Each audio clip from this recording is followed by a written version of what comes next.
Thank you for tuning in to Exeter TV. The meeting will be starting shortly.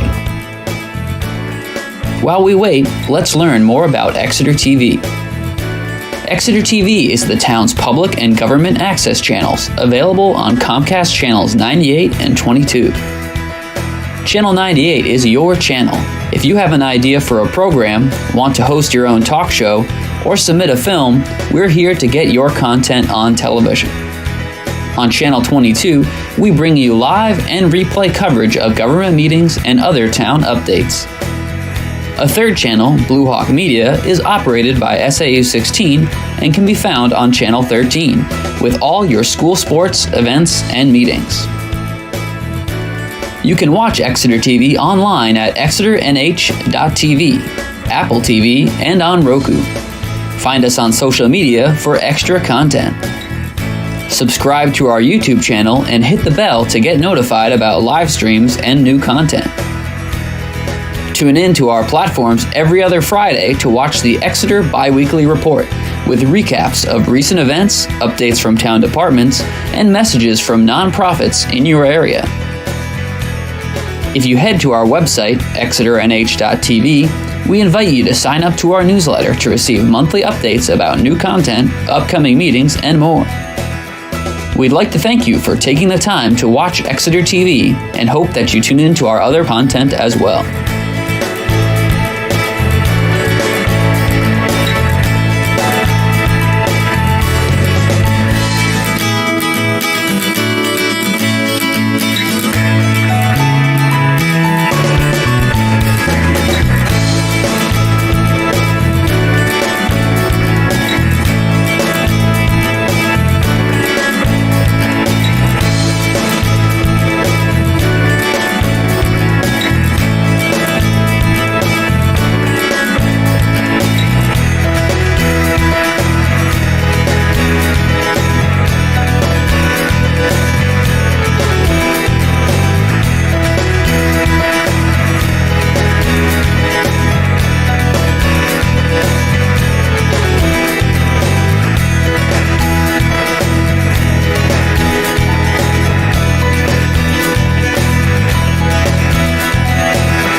Thank you for tuning in to Exeter TV. The meeting will be starting shortly. While we wait, let's learn more about Exeter TV. Exeter TV is the town's public and government access channels, available on Comcast channels 98 and 22. Channel 98 is your channel. If you have an idea for a program, want to host your own talk show, or submit a film, we're here to get your content on television. On Channel 22, we bring you live and replay coverage of government meetings and other town updates. A third channel, Blue Hawk Media, is operated by SAU 16 and can be found on Channel 13, with all your school sports, events, and meetings. You can watch Exeter TV online at exeternh.tv, Apple TV, and on Roku. Find us on social media for extra content. Subscribe to our YouTube channel and hit the bell to get notified about live streams and new content. Tune in to our platforms every other Friday to watch the Exeter Biweekly Report with recaps of recent events, updates from town departments, and messages from nonprofits in your area. If you head to our website, exeternh.tv, we invite you to sign up to our newsletter to receive monthly updates about new content, upcoming meetings, and more. We'd like to thank you for taking the time to watch Exeter TV and hope that you tune in to our other content as well.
Okay, as the clock reads 7:02, I will call the Exeter Select Board meeting to order. Good evening, Exeter. Good evening to my colleagues on the board, respective town staff, and those in attendance. Good evening to those watching at home on TV this evening, and happy first day of spring to everybody. Welcome to the March 20th, 2023 Exeter Select Board meeting. I'll start introducing the board. To my right, the newly elected, and congratulations, Selectman Dan Chartrand. Good evening. Nico.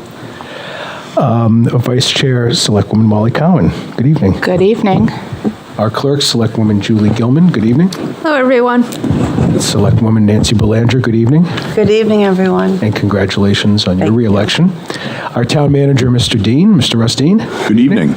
Our recording secretary, Joanna Bartel. Good evening. And my name is Nico Papakostandis. We'll start this evening by the swearing in of elected officials. We have our town clerk, Andy Kohler, here. So, Andy, I'll pass it to you. Where would you like Dan, if you want to step right here. Oh, he's in the background. Move away. Okay, raise your right hand and repeat after me. I, please state your name. I, Nancy Belanger, Do solemnly and sincerely do solemnly and sincerely swear and affirm that I will faithfully and impartially that I will faithfully and impartially discharge and perform discharge and perform all the duties incumbent on me. all the duties incumbent on me Please state your position. as Select Board member. According to the best of my abilities. According to the best of my ability. Agreeable to the rules and regulations Agreeable to the rules and regulations of this Constitution of this Constitution and the laws of the state of New Hampshire. and the laws of the state of New Hampshire. So help me God. So help me God. Congratulations. On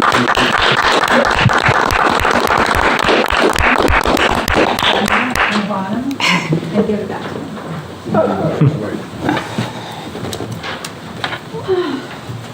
And I just want to say that if we have, these are the only two elected officials we have to swear in tonight. If you were an elected official, please stop by our office during regular business hours, and myself or my deputy would be happy to swear you in.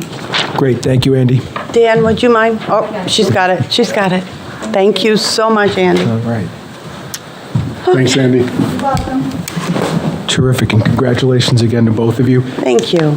The next agenda item is the Select Board reorganization, where the board reorganizes its officers, chair, vice chair, and clerk. And at this time, I would entertain nominations for chair. Mr. Chair. Yes, Selectwoman Cowan. I would move to reappoint you as chair, provided you will serve, and we are lucky to have your stable hand and guidance as we entertain another year on the Select Board. And I will gladly second that motion. There's a motion and a second. Any other nominations? Okay, and seeing none, all those in favor? Aye.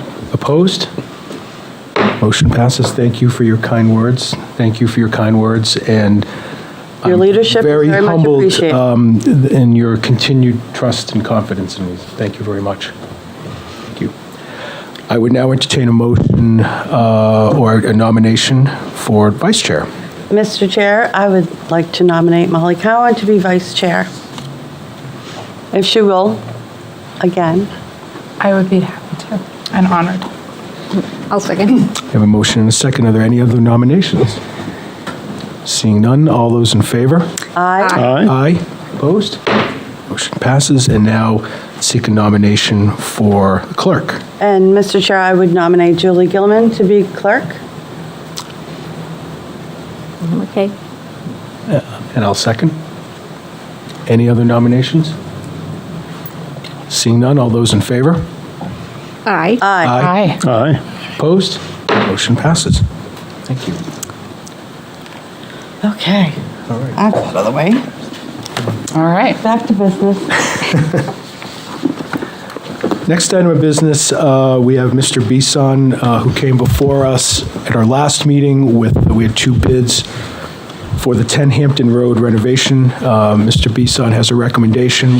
Again, we had two bids, one from Yeti Land Care here in Exeter and another from another organization from Woburn, Mass. We read those bids at the last meeting, and Mr. Bisson, I believe you have a recommendation for us. Yes, we would like to recommend moving forward with Yeti Land Care. They started a construction arm several years ago, and after doing our due diligence, not only do they do quality work, warranty it, but they also are our lowest bidder. Okay. And that lowest bid is $25,800 for the record. Any questions or comments for Mr. Bisson? Nope. Okay. And I would entertain a motion.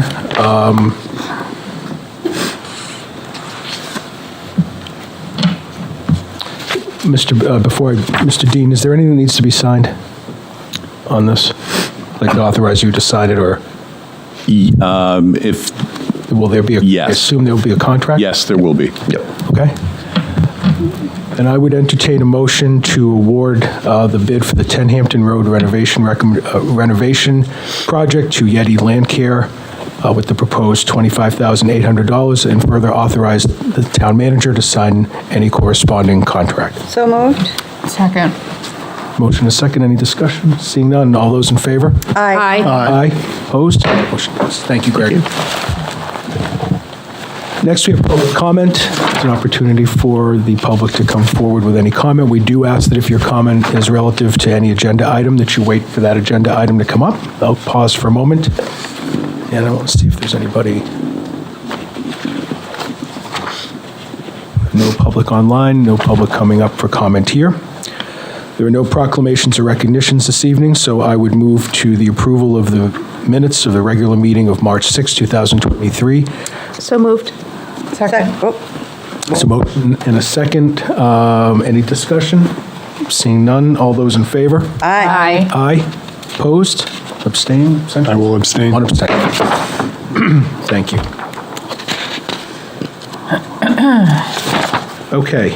I'm going to ask the board's indulgence this evening on the discussion items if we can go out of order a little bit because of staffing needs and folks that need to be in other places. Is that Yes. okay? That's fine. Yes.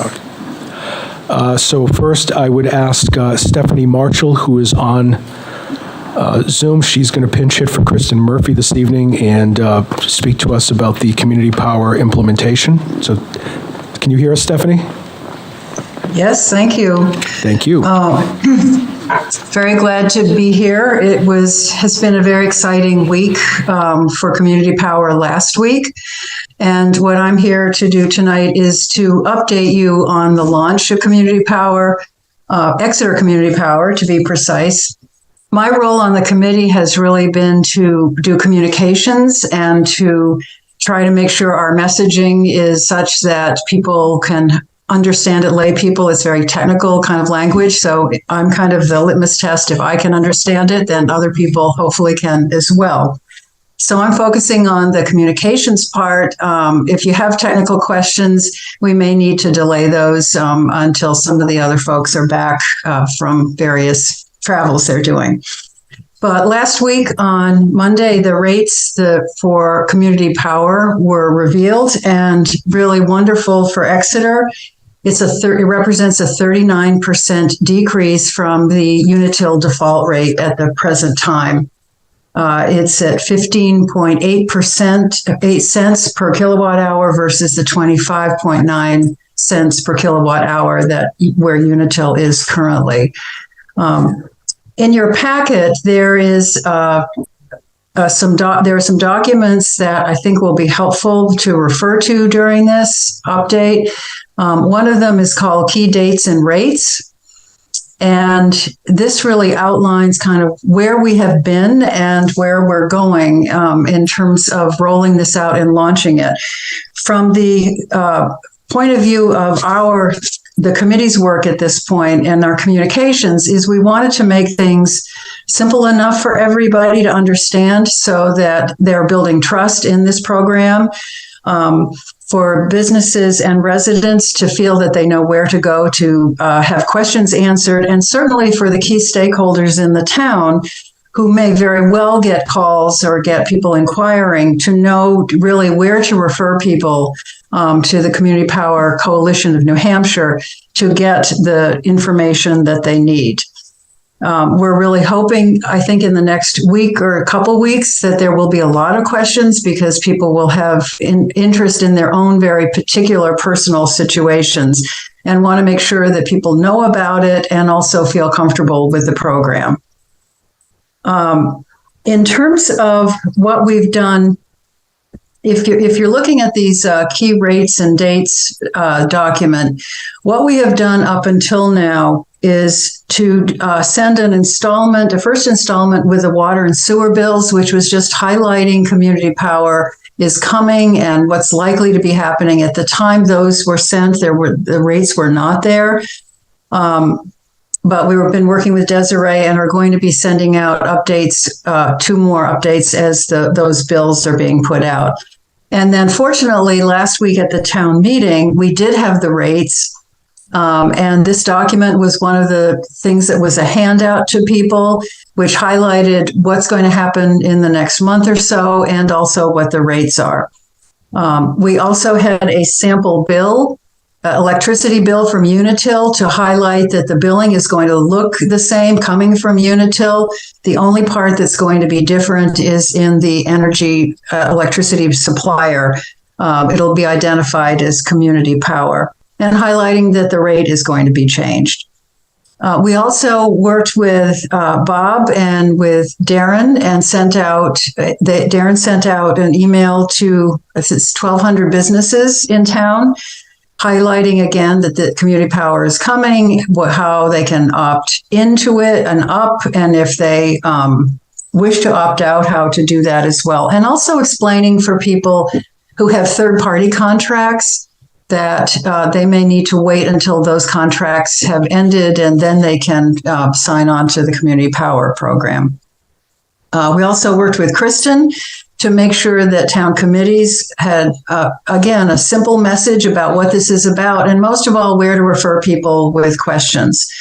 And then Bob has been wonderful in terms of updating the town website with the rates, with these dates that are coming up. And the Community Power Coalition website is specifically made for Exeter, has all the resources that the rates will be on there as well. And there's a phone number in terms of where to contact people. Bob's also been working on social media, did a press release, and filmed Cliff Sinnott at the town meeting for the Exeter biweekly report. And then we worked with Greg to get the banners up and a poster up around town. So we're really trying to hit as many people as we can just to say, this is from the town. You voted to have this happen. You're going to be saving money, and to really build trust and transparency with that. So where we are going forward is starting next Friday through next Tuesday is when the notification letters will be sent to all Unitil customers explaining the Community Power program. We're not exactly sure which date those will be mailed. That's the mailing date for all of the 10 communities that are part of this. It will have the details about opting up to other programs. It will also have the details if people would like to opt out. And that's really when we think that things are going to heat up in terms of people wanting to call the town. That's where it's coming from. Basically, it's a town identified program. So again, to make sure that people feel comfortable at the town to just say to go to Community Powers of New Hampshire's website and to use their phone number. What's going to happen, there's a 30-day time period during which people can opt out or opt up before they actually get enrolled. And again, for people who want to simply stay into this program, they need to do absolutely nothing, which is part of the beauty of it. And we're really hoping we get most of the folks to stay into it. So what's going to be, the people will have 30 days. And one of the things that is required that we're going to be having is a public information meeting on April 5th at 7:00, which will be on Zoom in the Novak room as well, live. And we'll be having all the members of the committee, as well as Henry Herndon from the Community Power Coalition of New Hampshire, available to answer questions, to deal with all of the details. And then by the end of April, people need to make their decisions if they do not want to participate in it or they want to opt up. And the enrollment will begin, it'll appear on the bills in May. The new rate will actually appear on the bills in May. So during this time, again, what we're going to be doing is highlighting the upcoming meeting, the information session, and making sure that as much as we can do to have people informed. There are going to be 2 more Exeter reports that Bob is going to be filming. And I just want to highlight a couple issues before I close here, which is that one of the issues that has been of particular interest and is not quite resolved the way we like it to is around those people who have net metering, those people with solar panels or batteries or whatever. They are not going to be automatically enrolled in Community Power. The coalition has been working with all of the utilities to get the data that they need. That has been slower than what we have needed to have that happen at this time. So those folks will not be enrolled in the Community Power program. Again, we are hoping that that will be worked out over time so that they can take advantage of it if they would like to. And then the other part of this, I think we have focused so much on the individual rate savings. But what's really important to highlight for everybody is that what's happening with the money that's coming in for this is that some of it is being set aside for reserve funds. And those reserve funds will be able to allow the towns and the cities that are in the coalition to have innovative projects, to have larger solar projects, to really use that money that has come from people in town paying their electric bills to look at future projects. And that's something that's very important for all of us to highlight for people and know that's both an individual and a community benefit for this. So, and just in closing, we have really had wonderful cooperation from everyone at the town we've worked with in terms of moving this forward. We'll be working closely with people and certainly are available if there are a lot of questions that come up in the coming weeks. We're very happy to help out as much as we can. Again, it's really to refer people to the Community Power Coalition because they're the folks that can answer the questions that people have. So, and with that, I'd like to open it if people have some questions for me at this time. Great, thank you, Stephanie. Any questions from the board? Mr. Director? I just have a comment. Stephanie, thanks for all your work. I received the email to the business community that Darren sent out, that you and Bob had worked with Darren on. It was a very effective email, and Darren said that it received the most response of any email he's sent out recently. So thank you for your work on that. I think this is going to be a huge hit with the business community as well as with the residential community.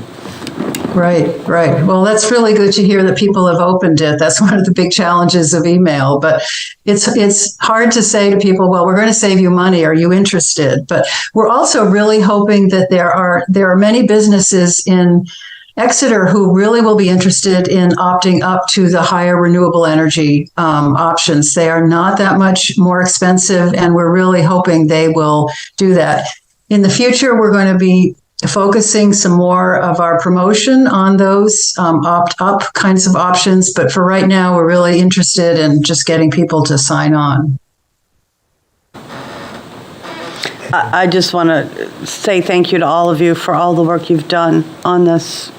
I can tell it's been a lot of work, and it's very much appreciated.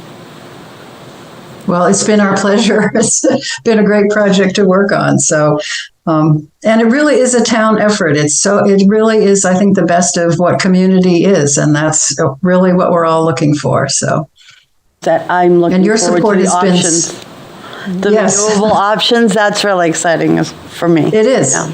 It is.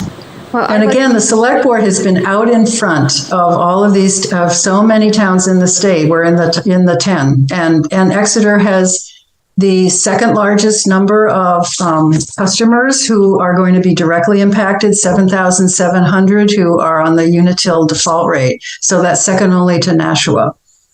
Wow. Stephanie, I would like to thank you personally because I've gotten all the communications through all of the different people and the whole setup of the Community Power Coalition. And I really appreciate the aggregation committee for sifting through it all and understanding what's happening so that I don't have to come tell everyone here and explain way too much. Right. Thank you so much for you and Cliff and Sure. and et cetera. Thank you, Julie, for being on the one of the directors. I think that's been so important to have that link. Critical. Well, Nick Devonshire, I have to say, does a perfect job attending when I can't. Well, he's the real guy. I'm just the alternate. So he's really helped a lot.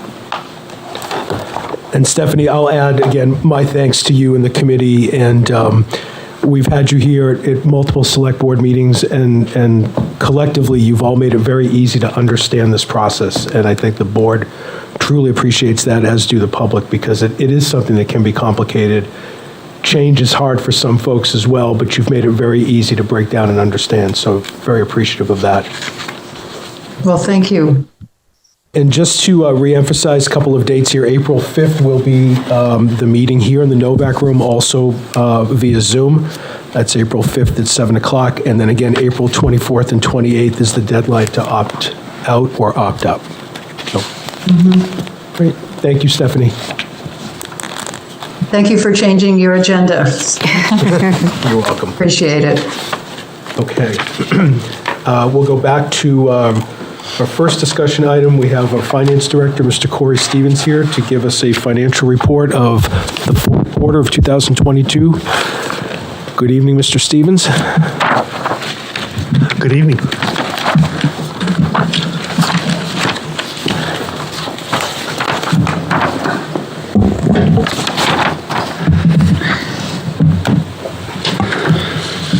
Well, congratulations to the two of you, and welcome back, Dan. It's good to see you. Thanks, Corey. Good to see all of you.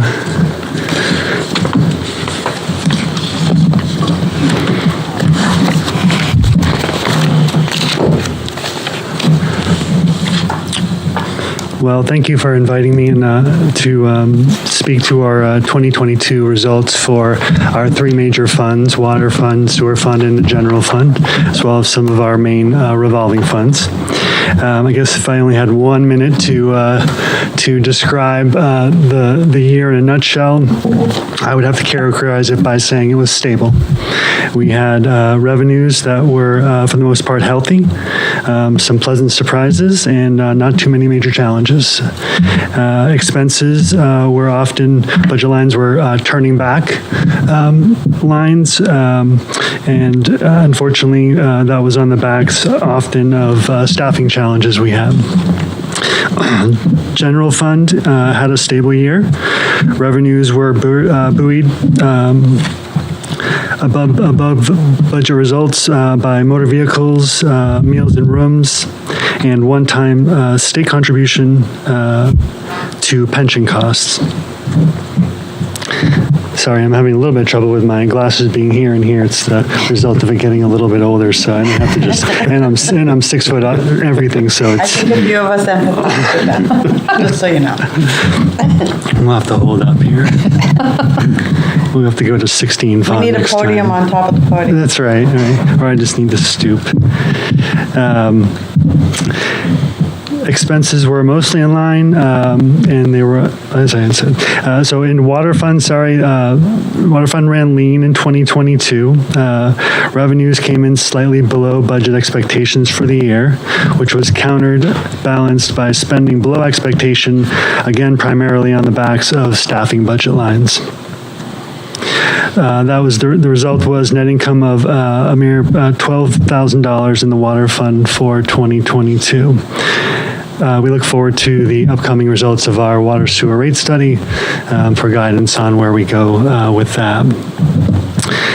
Sewer fund had a robust year in 2022. The fund was heavily assisted by the state aid grant, SAG, of $1.37 million that the town received over the summer, which goes to offset debt service for the wastewater treatment plant. Operating revenues alone were $187,000 above budget expectations. So all in all, sewer fund is doing well. Again, staffing shortages were a problem in the sewer operations. And they were able to keep costs at bay, particularly in collections and treatment lines.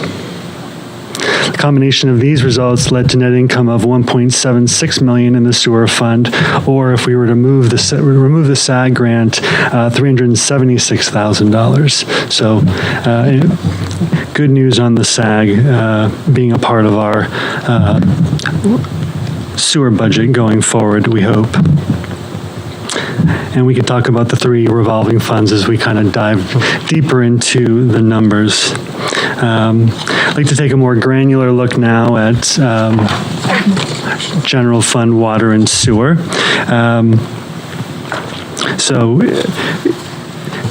perhaps looking at the first page of the financials as you kind of look at the narrative as well will be helpful. So on the general fund revenue side, property tax invoicing totaled $56.9 million in 2022. The town's portion of 2022 property tax equaled $14.9 million, and $1.87 million of that was retained by the TIF district. The balance of property tax revenue, 74%, was allocated to the school districts and the county. 94% of FY 2022 property taxes have been collected at year end, and this is compared to 97% in 2021. The decline was largely the result of about $1 million in property taxes due at 12/31/2022 that had been paid shortly after the beginning of the year. I mentioned earlier that motor vehicle in particular came in above budget expectation. $3.2 million collected, representing 104% of the budget, but was down 24.5 thousand from 2021. Building and permit fees were $297,000 collected, representing 74% of the budget. It was down $141,000 from 2021. While the town issued more permits in 2022 compared to 2021, the estimated construction cost of those permits was 63% of that in 2021. State revenue sharing, as I mentioned, we had a one-time contribution of $93,000 from the state towards our retirement costs in 2022.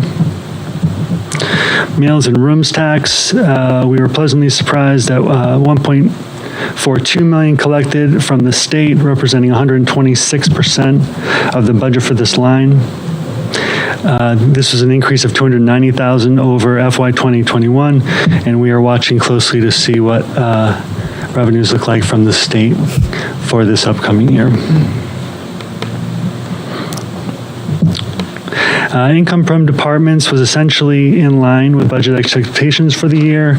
It was a decline of $266,000 from FY 2021, due primarily to an insurance surplus returned from Health Trust in 2021. Finally, miscellaneous revenue. Rental and miscellaneous revenue had $84,000 booked at the end of 2022, which was well over budget expectations. That was the return of $72,000 of unused bond proceeds from our 2019 bonds that will be used to offset principal payments on the associated outstanding debt. We had transfers from our three main revolving funds into the general fund of about $342,000. EMS turning over 95% of fund balance from the prior year, $178,000. Sick leave trust, $77,000. Snow and ice deficit fund, as you know from my last meeting with you, of $87,000 to cover costs, the deficit in snow and ice for 2022. And we had an annual amount of fund balance of $1 million that the Select Board approved in 2022 for rate setting purposes.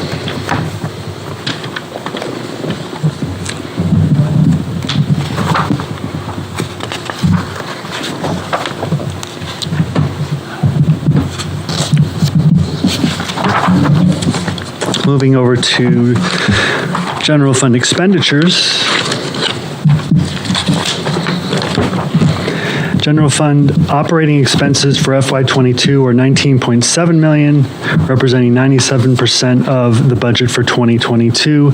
In addition, there was another $330,000 of operating expenses that were encumbered at year end. Departments, as I mentioned, continue to struggle with staffing vacancies during 2022, primarily in public works, but also in police and fire at various times throughout the year. And we'll see that as we talk further about the budget lines. So under the general government group, which covers, includes the select board, town manager, human resource, legal, town clerk, and elections. General government group had spending of $986,000 in 2022, representing 99% of the budget. Couple of notable items. Human resources expenses were 80%, spent 80% of the department budget. Wages and benefit lines were under budget, $25,000, due to staffing changes and gaps during the year. Legal expenses, which do vary from year to year, were $93,000, representing 117% of the budget for FY 2022. In the finance group, which includes my team in finance, tax, assessing, and IT, we had actual expenditures of $957,000 for the year, which was representing 93% of the FY22 budget. Financing had expenses of $329,000, representing 93% of the budget. Wages and benefit lines were 95% spent due to changes in staffing during the first quarter of 2022. Information technology expenses were $290,000, representing 92% of the annual budget. A few of the software and hardware lines were underspent or spent below budget expectations to the tune of $20,000. And tax collection expenses were $90,000 for the year, representing 89% of the budget. The department saw turnover with the deputy tax collector position and a bit of a lag in hiring, and that resulted in $7,000 of savings throughout the year.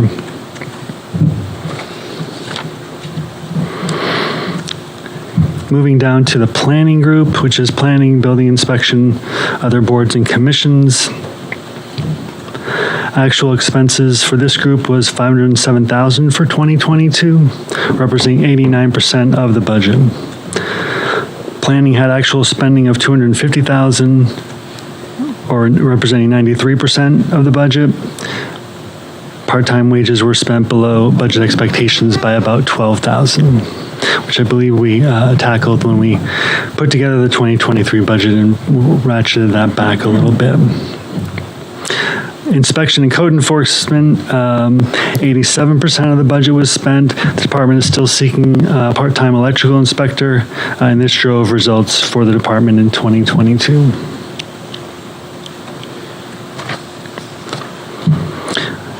Moving down to police, actual department expenditures of $3.88 million for FY 2022, representing 99% of the department's budget for the year. Administration had actual spending of $899,000, 103% of the division budget, which related to wages that were over by $16,000 for the addition of one new staff member in admin. And the retirement benefits were over by $16,000 due to final pension contributions for a retiring officer.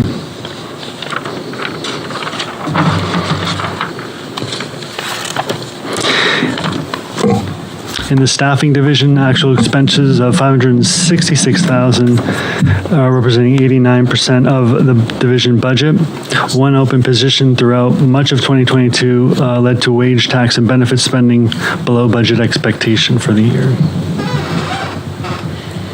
In patrol, actual spending of $2 million, representing 101% of the division budget. Some of the provisions of the new union contracts, shift differential, and education incentive pay were slightly under budget going into the budget.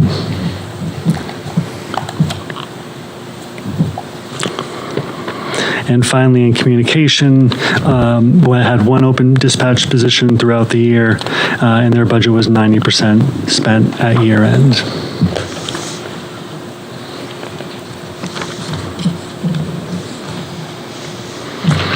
Moving down to fire. Fire department expenditures were $3.9 million for FY 2022, representing 99% of the annual department budget for the year. Suppression division had actual spending of $3 million, representing 98% of the division budget. The suppression started the year with several vacancies and had other retirements and resignations throughout the year. The department struggled until the fourth quarter to finally fill open positions, and as a result, wage, tax, and benefits spending was 4% below expectation for the year.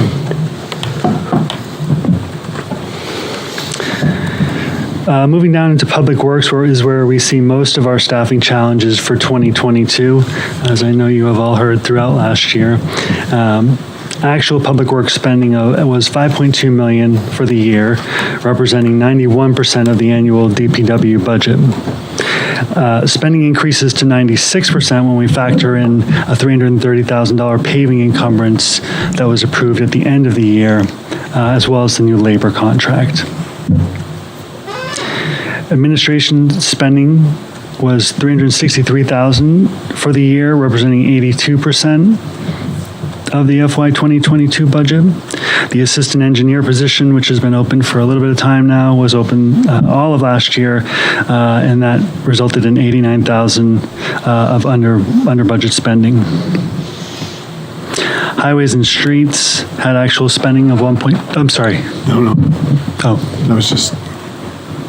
I'm looking for any, wave your hand. I want to look at you. Highway and Streets had actual spending of $1.7 million, representing 80% of the division budget. As I mentioned, we had a $330,000 paving encumbrance at year end, which brings total spending for the division to 95% as of the end of the year. Highway also suffered from staffing shortages and turnover during 2022, and we're down one heavy equipment operator throughout the year. Wages were 91% of budget, for savings of $63,000, and health and dental costs were $30,000 below budget. Snow removal, as you all know, was over budget by $87,000. Unexpected price increases in salt during the year, as well as labor costs over budget and plowing as well, resulted in my request at our last meeting from the Snow and Ice Deficit Fund of $87,000 to meet that need. General maintenance had actual spending of $594,000 during the year, representing 90% of the budget. Maintenance continued to have one open technician HVAC position throughout the year. This resulted in wages, tax, and benefits spending below budget of by $82,000.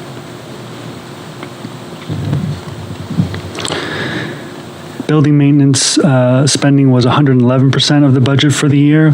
There were several notable maintenance events that we discussed last summer that happened earlier in the year that contributed to these results. Some electrical troubles out at the pool house with the pump room, plumbing issues with town hall, and some trouble with overhead doors at the DPW complex. Utility costs for these buildings were 92% of budget, expectation for a savings of $14,600.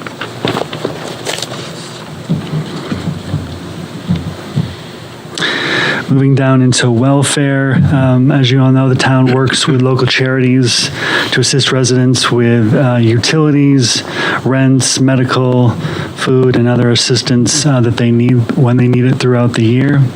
The cost of welfare assistance definitely fluctuates from year to year based on the needs in the community. In 2022, actual welfare spending was $131,000, which was an increase of $35,000 over spending in 2021.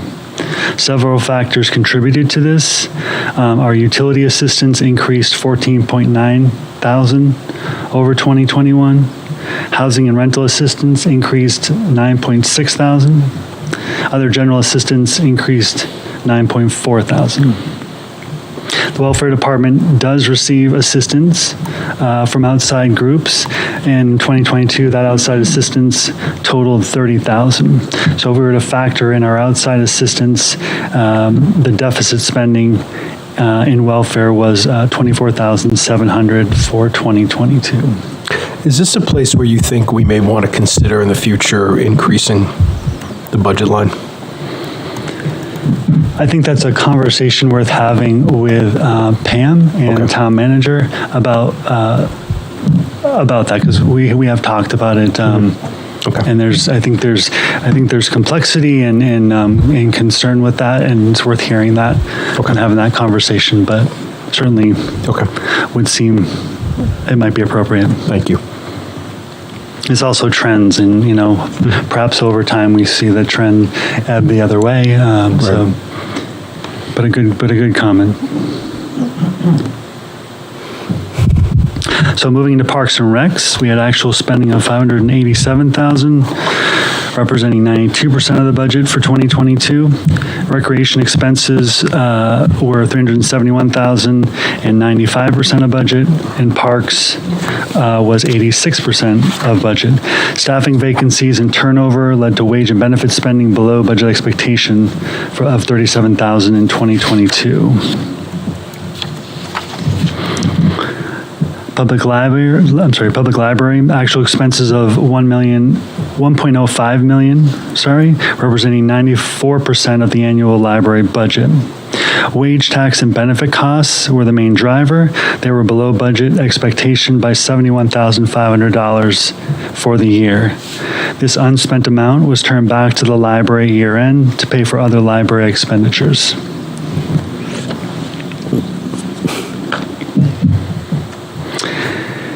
Our debt service for capital projects in FY22 increased $11,000 over FY21. We had new debt service of $96,000 offset by retiring debt of $85,000 for the net of $11,000 increase. And finally, under payroll benefits and taxes, $505,000 spent, representing $124,000 of the FY22 budget.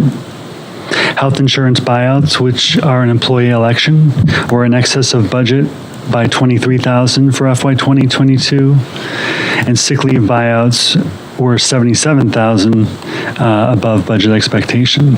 Sick leave buyouts are reimbursed by the Sick Leave Trust.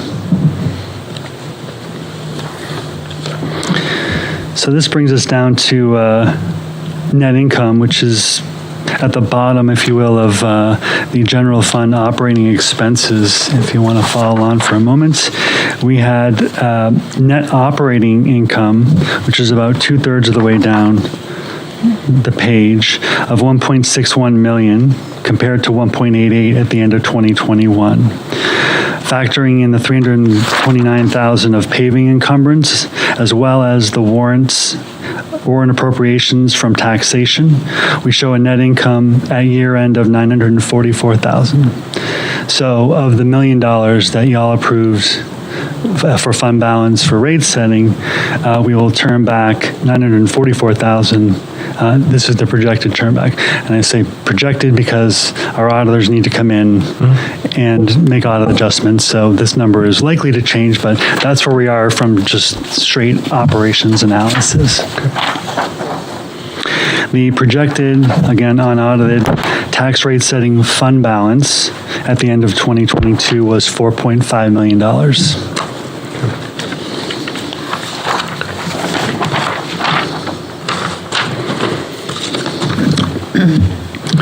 Any thoughts or comments on general fund before we move over to water?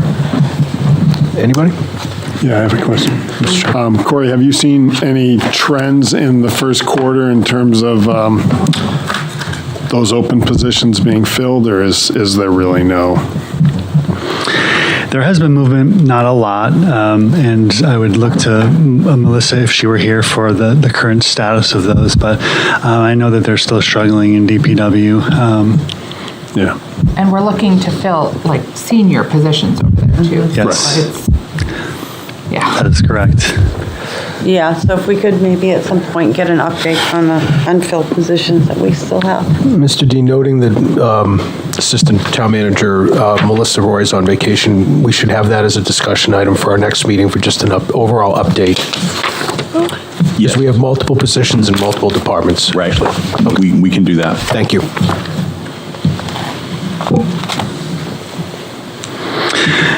Okay, well, turning our attention to the water fund now.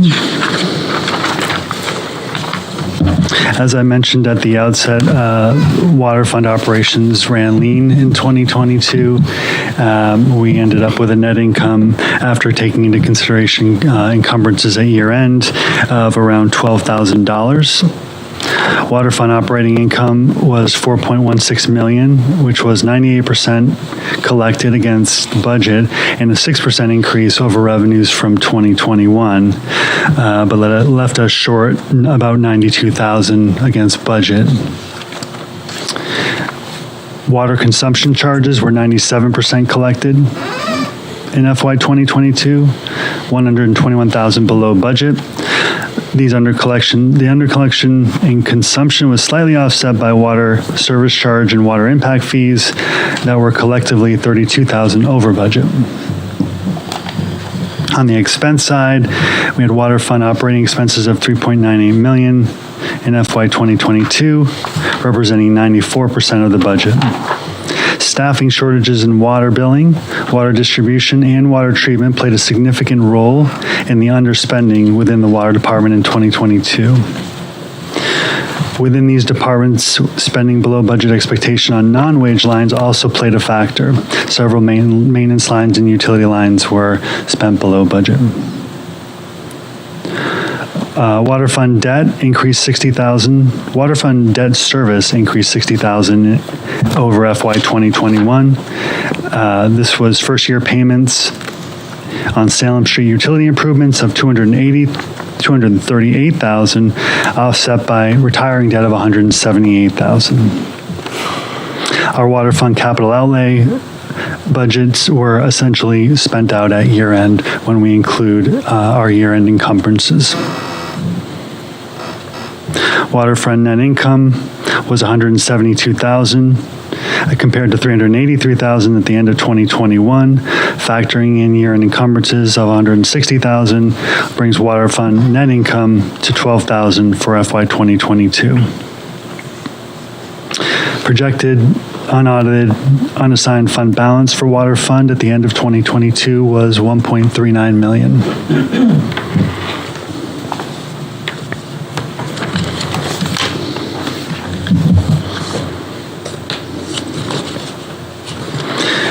Moving over to sewer fund, as I mentioned at the outset, sewer fund had a fairly robust year.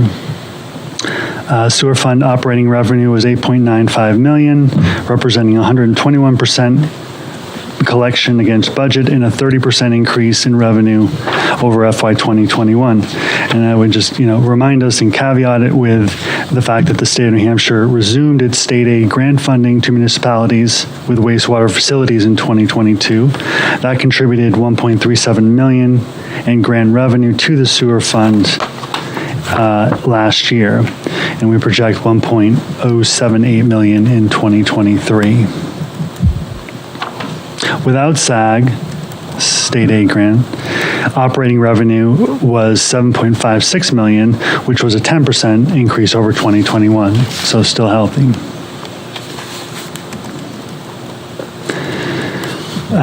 Sewer impact fees and sewer usage charges were $187,000 over budget collectively and contributed to results. Sewer fund operating expenses were $6.8 million for FY 2022, representing 92% of the 2022 annual budget. Sewer operations suffered many of the same budgetary challenges that water did, particularly around staffing. Staffing shortages in billing, collection, and treatment led to spending below budget expectation in each of these departments. Several non-compensation lines within collection and treatment also played a factor in the department's results. Maintenance, again, lab testing, and utilities all came in under budget. Finally, sewer fund debt service had an increase of $227,500 over FY 2021. First year repays of $396,000, offset by retirement of debt and interest of $169,000. And similar to water, our sewer fund capital outlay, when we take into consideration year-end encumbrances, was spent out at the end of the year. Sewer fund net operating income for 2022 was $2.13 million compared to $291,000 in 2021. Again, keeping in mind the SAG contribution of $1.37 million. Factoring in year-end encumbrances of $269,000, sewer fund net income would be $1.763 million for the year. And the projected unaudited unassigned fund balance for sewer fund at the end of 2022 was $5.08 million.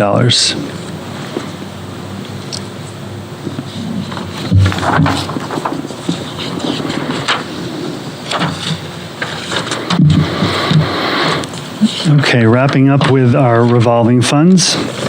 All three of our revolving funds had decent years, starting with cable access television funds. Results from 2022 were similar to those in 2021. We ended up using 10,800 of fund balance to cover operating deficits in 2022, which was a bit better than we did in 2021. And obviously the greater flexibility to allocate franchise fees that will come with the successful March vote here will allow us to look at things in 2023 and make sure that we get it on solid footing going forward. The unaudited cable access television fund balance at the end of 2022 was $136,000.7. Revolving fund had a very successful year in 2022 with program and event activity above original budget expectations. Rec revolving revenue fund for 2022 rec revolving revenue for 2022 was $672,000, $206,000 above budget. Notable contributions to these results are the pool program, $23,000 above budget. Program revenue, $58,000 above budget. And special events, $60,000 above budget. Rec revolving expenses for 2022 were $627,800, $226,000 above budget. And these results corresponded to the increase we saw in programming and event revenue that I previously discussed. Wages, tax, and benefits were $206,000 above budget. Staffing needs continued to increase as program participation increased. Additionally, competition among employers for summer help led to increases in pay rates to attract candidates. General fund expenses, non-wage expenses, were $152,000 over budget expectation, again, mainly related to program and events. And I've outlined in a bit more detail in the report that I submitted on some of the expense, some of the factors that went into the spending. The unaudited rec revolving fund balance at 12/31/2022 was $209,500. EMS revolving fund also had an active year. As discussed in the mid-year report, ambulance call volume increased in 2022 over 2021, resulting in an increase in accounts billed of 44%. Revenue related to EMS transport was $627,000 for the year, representing 116% of anticipated revenue. EMS revolving fund expenses were $360,000 in 2022, representing 96% of the annual budget, and generally consistent with 2021 results. The fund contributed $178,000 back to the general fund in 2022, and the unaudited EMS revolving fund balance at 12/31/2022 was $276,000. I realize that was a whole lot of numbers, so I apologize. Any questions on that, or thoughts, or? My only question is, would you, just for the public, explain where we're at with collections for taxes and water and sewer? It's in our packet, but yeah, it's sure. a good idea to. At year end. Yes, and taking consideration when the bills were due, as you did so well in your report. Thank you.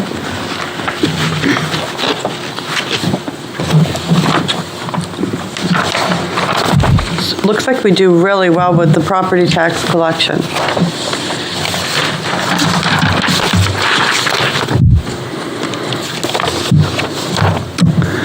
Right, so as I had mentioned in the outset, 2022 property taxes were 94% collected at the end of 2022, compared to collections of 97% at the end of the prior year. As of 12/31/2022, $3.49 million in property tax billed remained outstanding. These results were due in large part to $1.077 million in property taxes due at the end of the year being paid shortly after the beginning of the new year. Had this amount been paid before year end, the collection rate for 2022 would have been 96%, which was in keeping with the prior year. Yeah. We do have, the accounts receivable report that's in your packet kind of shows the last several years of collections and where we stand on some of those. And you'll note that each year we seem to collect a little bit more, and those older years get whittled down. I would think there might be some question as to whether we would ever see some of the older balances. Right, and that would depend on the kind of properties. The board knows when we do meeting, and it's not an exact science, of course, and we end up applying deed waivers in certain instances. You good, Selectwoman Belanger? I'm good, thank you. Selectman Chartrand. I just want to comment that I really appreciate the facility and the detail that the facility of presenting the information and the detail that you've gone into. So it's notably different than when I was on the board previously, and I like that. Thank you. You're welcome. Anybody else? Well, thank you for a very thorough report. One question I have, given the recent national banking challenges, do you feel that town of Exeter, with our various banking relationships, is in a good space? I do. It's interesting. The town manager and I were actually speaking about this last week when we were meeting on this report. Yeah, certainly a lot going on in the banking industry right now. So I guess to lay it out for you, and to refresh, I guess, your memory. So we bank with two mid-size banks in the area: Citizens Bank for our operating funds and our capital project funds, and more recently TD Bank for our investment funds. They've given us attractive rate. So we've put some money with them.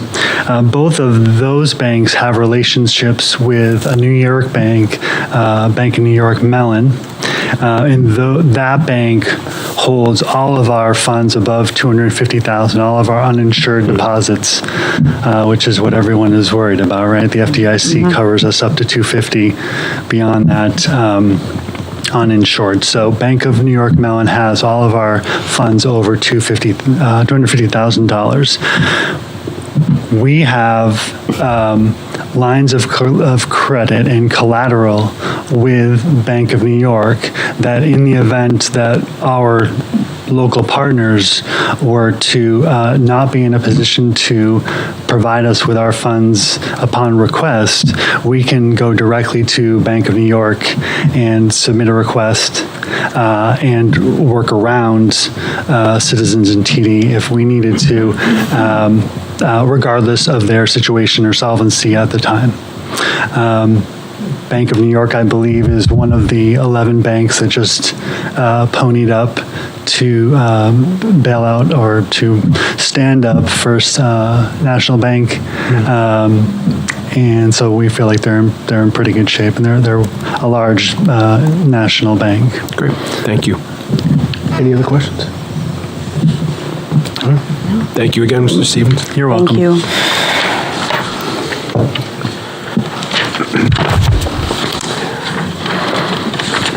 And if the board will indulge one more out of order discussion item, we'll have Mr. Paul Vlasic, interim DPW director, give us an update on the Squamscott River Siphon project.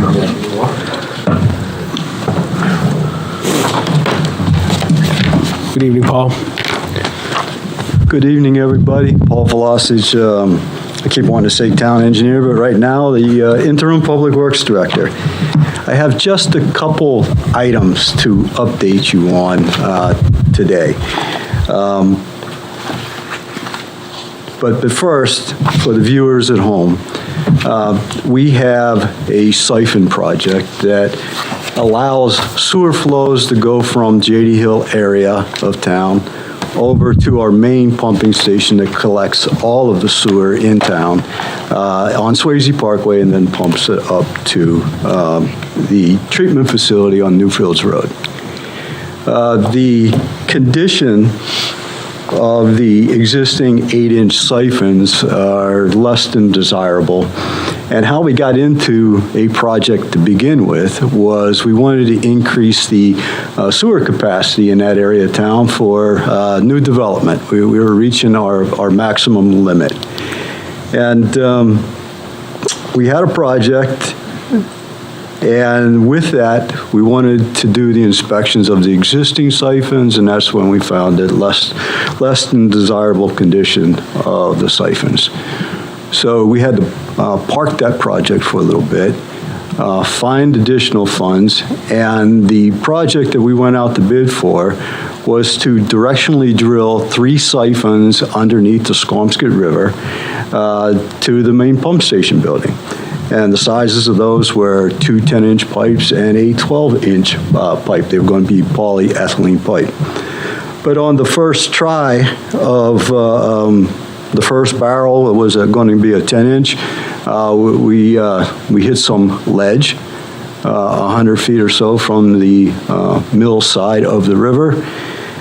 Moved over, tried it again, and hit the ledge a little further out a second time. So with that, the project had to be stopped, and now the project turned into a directional drill that had to go through ledge now, and with that, additional costs. And finally, mid-February, February 16th, after several tries, the contractor was able to get a 6-inch pilot hole across the river. And the next step after that, and that pilot hole was a 6-inch pipe, was to now enlarge it to 12-inch. And then once the 12-inch would have been completed, now go up to like an 18-inch or so. And we were trying to, we switched over, instead of a 10-inch, we were trying to get a 12-inch pipe now. But about halfway through the river, on the reamer going through, enlarging the hole from 6-inch to 12-inch, the drilling shaft broke about in the center of, well, we don't know exactly where the shaft broke, but the reamer head is about in the middle of the river, underneath the river. So that brings you up to the last report. We were supposed to, when I say we, the contractor, the consultant, was supposed to remove the drill rods last week, but that's when the snowstorm hit. And so it was delayed, and it's going to happen tomorrow. And we had a choice last time also. Did we want to try to go over on the mill side of the river, put a sleeve through the over top of the existing drill rods and try to push it from the other side? The consultants I didn't think that was going to have high probability of working, and it came with a pretty steep price tag too, somewhere around $400,000. And again, we're throwing numbers around like we know what the cost was going to be, but it's an idea of the cost.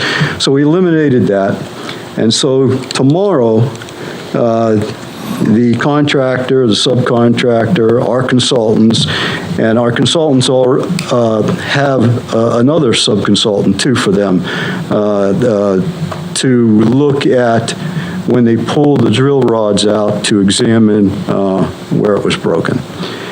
And there is a slim chance, or a chance, that maybe the break happened close to the drill rig.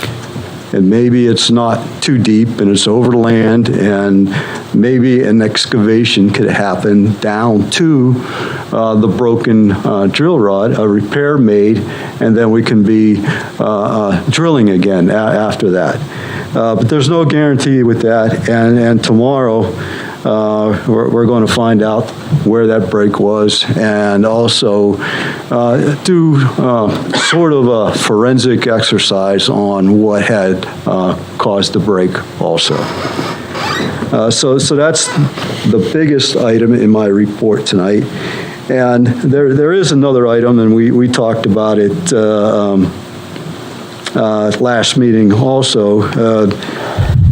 The only funds that the contractor has received to date was the initial mobilization to the site back in December, so he hasn't gotten a paycheck for this work since. And our consultants, our design consultants, have gone over a change order request of what they think they're owed up until the pilot hole hit daylight on February 16th, and there was an agreement with the numbers. And so we have not an actual change order yet. It's going around for signatures, but that figure is in the range of $716,635. So another activity that is happening in the background also is, I mentioned we were doing 3 barrels, 2 10-inch and a 12-inch. We've got hydraulic calculations being performed by the consultant to see if maybe 2 12-inch pipes will suffice. And if it works out hydraulically, then there may be additional discussions with the state to allow a design waiver for 2 siphon barrels instead of their standard 3. But I'm getting ahead of myself with that, so it's real important to find out what's happening tomorrow. And then with that, let's find out the best way to proceed with this. And one of the things that the contractor is suggesting is even beefier equipment than he had out there on site now. But with that, the unit costs of daily rate and that sort of thing increases too. And I'm right at this moment, I don't know if that adds for additional production a day or if it's still the same production rate. So a lot of discussions have to go with what viable options do we have, and let's at least try to project a cost moving forward for any option that we come up with. Questions? Yeah, I have a question, and this came from a constituent over the past week. Their question was, and I couldn't answer it, so I thought, well, I'll bring it here. Is there any of Portsmouth Ave that's going through this particular siphon, or is it really just the J.D. Hill residential neighborhood, which includes the mill? No, the volume of sewage that goes through this, I don't have the numbers on top of my head, but I know it's somewhere around 35% of the flow in town. So it's a considerable amount. Right. 400,000 gallons a day, 500,000, somewhere in that vicinity. Sorry, I don't remember the numbers. So 35% of our total flow of sewer. Total town sewer flows go through this siphon on a daily basis. Correct. And that's, again, the question was, is that just J.D. Hill? No, that's not just J.D. Hill. Okay, great. It encompasses a big portion of the flow comes from the Webster pump station, which is on the back of J.D. Hill. So you've got everything on Portsmouth Avenue to the Stratum side of everything that goes into Webster Station. You've got a good portion. And then that gets pumped over the hill to this siphon? It does. It gets pumped to the, there's a couple dips in the hill. It gets pumped to the last dip. Yep. And so this was the question the constituent had. Is it just J.D. Hill? Not that we're going to cut J.D. Hill loose, obviously, but it's much more than J.D. Hill. It's much more. And I was even going to say there's more of Portsmouth Avenue going towards town that ties into it also. Thank you for clarifying that, Paul. Is it also the hospital or no? The hospital right now does not. They go to High Street, which on the town warrant, there was the design for increasing the capacities on the High Street interceptor. Thanks for clarifying that. I will get back to that constituent. Well, if I can, and say this while it's being televised, the questions that I've been getting at my office, and you must be getting some of the same ones, is well, did you do any borings out there to find ledge in the river? And the answer, specifically in the river, the answer is no. We did some right where our drilling rigs were going to be, on land, where it was going to shoot across the river, and we found ledge where it was indicated on previous projects. And when I say previous projects, 200 feet downriver towards 101 is the existing Siphons, and that was an open cut scenario that put pilings down. I guess it was quite the project back in its day. We had all that data that paralleled this one. We also had the main pump station that had to retrofit recently with the wastewater treatment facility, plus some additional information from the gas company because of the manufactured gas plant that was around that area, and also some information from down at the PEA boathouse. All of it indicated the ledge as being generally where we thought it was going to be, and this was a surprise when we did the drill. And also to say that there's an idea out there that if you did some extra borings, you would have found this ledge. Well, there could be a hump of ledge, and you could do like one in the center of the river, or maybe two total, and so that they're spaced out a few hundred feet. You could have missed it also. Plus, the consultants wouldn't want to do these test borings right over the line of the pipe anyhow, because of the lubricant that they use in there. That would be like a chimney for the lubricant to escape later when you actually did the drill. So those would have been offset from the actual line also. So thank you for allowing me to indulge in that a little bit, but that's the bulk of the questions that I've been getting on the project. There's nothing like good sewer talk, Paul. Yeah. Thank you for repeating some of the questions you're getting. I think remember what you told me. What you suggested, put it that way. Yeah, thank you. Yeah. Any other questions for Paul? We've got a big day tomorrow. Yeah. Yeah. Thank you. We'll see you in 2 weeks. Thank you. Thank you. Okay, switching gears, we have a fun initiative that the Parks and Rec Assistant Director has undertaken along with a committee. I'm going to ask Mr. David Tovey, the Assistant Director of Parks and Rec, to come up and introduce his senior resource guide, which, Dave, I've had an opportunity to look at, and what an exceptional job you and your group have done. Thank you. Thank you, Chairman Papakos-Nantes and members of the board. Congratulations, Nancy and Dan. Thank you. So yeah, I'm happy to announce we've released our final draft for now of the Exeter Senior Resource Guide. And we've been working on this since last summer after the age-friendly community survey that we did alongside with Rockingham Planning Commission, Rockingham Nutrition Meals on Wheels, and that survey was made possible through a grant from AARP. Very similar to the same survey we did back in 2019 to see where Exeter stands on age-friendly living, aging in place. And one of the main themes we saw from that survey, as well as the 2019 survey, there were two really main themes: transportation, which we're going to be working on, but another one was information sharing. Where do people go to find information? There's a lot of resources in Exeter and just outside of Exeter, and it can be difficult to find all those resources. So there had been a lot of talk of a central hub of information.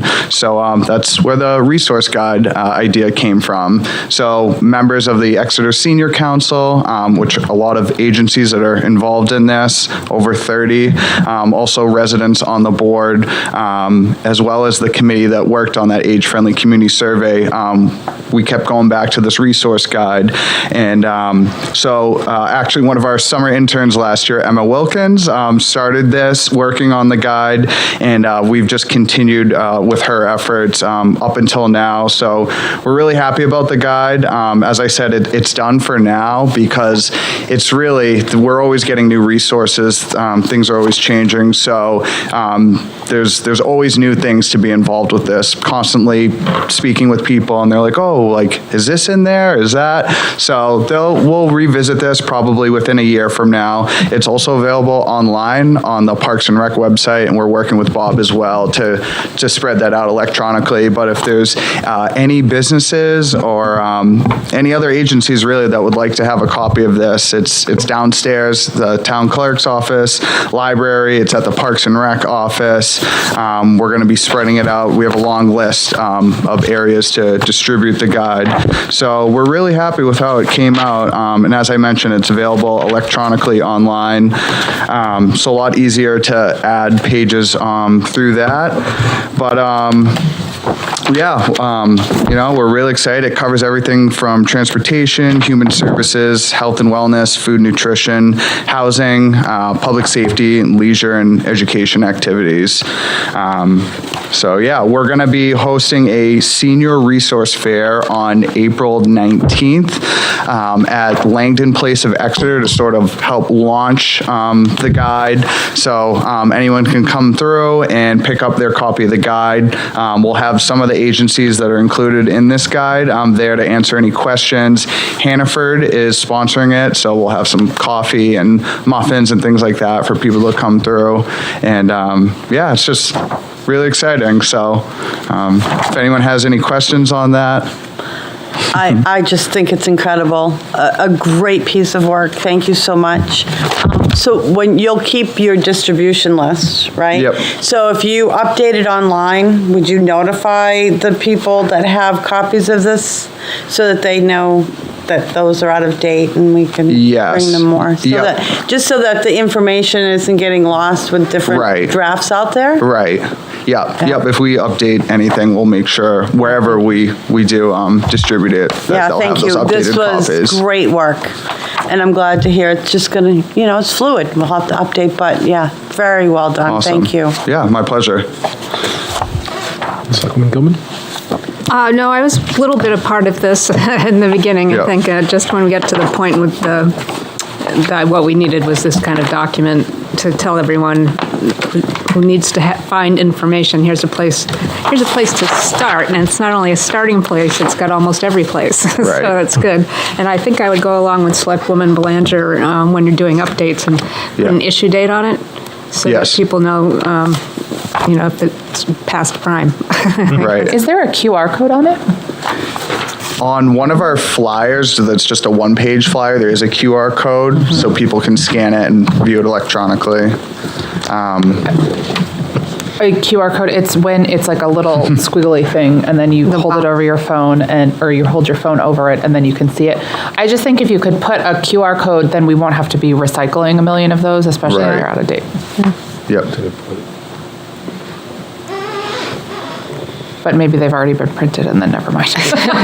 We've been printing them, and we gave out over 100 copies at town elections last week. Great. So, but yeah, we continue printing, and we can definitely add a QR code to that, as well as the issue date. Yeah, that was one of the questions that early in the process was what formats are we going to use because of the group that this outreach is going to, as more what do they call it? Technology. Technically challenged or No. There's a technology native versus technology. It's called stuff I can't do. Right. Immigrant, there you go. So those of us who are, like my kids, are technology natives, and it's always been around them, so they don't know how to talk, right? But we're looking at the technology immigrants that are, learning or not as they age. So that was one of the things that we talked about is how can we cover all the bases as far as reaching out and, passing this stuff out to so many different locations and getting that group together that has even more places they recommend was really a fascinating meeting to listen. Yeah, and I'd like to thank all the members of the agencies that are in this guide too for coming to those meetings and just giving constant feedback on the guide. I really appreciate all of their help. And of course, Emma, our intern last year, who got it started rolling too. Your presentation answered my 3 questions, so again, great job. Awesome. Thank you. I have Thank one you. question. Yep. You mentioned at the beginning, like one of the hot topics on the survey was transportation, and I just wondered what is going to be your next step with that? That's going to be our next topic of discussion for our senior council. Okay. So I do invite any residents that are watching at home, if you'd like to join the senior council, we're going to be continue our meetings. A lot of the agencies that were involved with creating this guide have asked for them to just be updated on what it is that we're working on. So we may not see as many of the agencies, but we are looking to have the residents come on and we can start talking about some of that. Some of it may just be education, and hopefully the transportation section in this guide will help that because there are a variety of transportation options, but we do hear feedback as, for example, it's getting expensive. So some of that stuff we can't really control, but we'll be looking at all options and I'm sure presenting to the board once again on some of their recommendations. Yeah, there are some folks looking at regional transportation. I think there's a commission or, get another committee to study something because it's so difficult in the town that is not urban, but not quite, Right. not urban. So that we don't, regular route system doesn't necessarily work at the level of ridership that we would have. A fixed route. We've seen Coast has gone to the on-demand service, right? Because we just didn't have enough riders picking up a regular schedule. But that being said, I'd like to see one. Yeah, I think the education is a good goal for our first year or two, and see if the feedback changes. That's just my opinion because I've just been kind of working on this for so long and hearing everyone's feedback and talking with Task and Coast and all these other options, the Meals on Wheels van. The people that do use it have excellent feedback for Stefan. So, but yeah, that's going to be a tougher egg to crack. Yes. All right, thank you. Thank you all. Thank you, David. Thanks. Thank you. Come on up, Greg. Now it's the Greg Show. We have Parks and Rec Director Greg Bisson to talk about seasonal wage rates and presumably increases. Yes, thank you, Mr. Chair. Corey touched on it a little bit. In 2022, we were faced with the challenge of getting staff.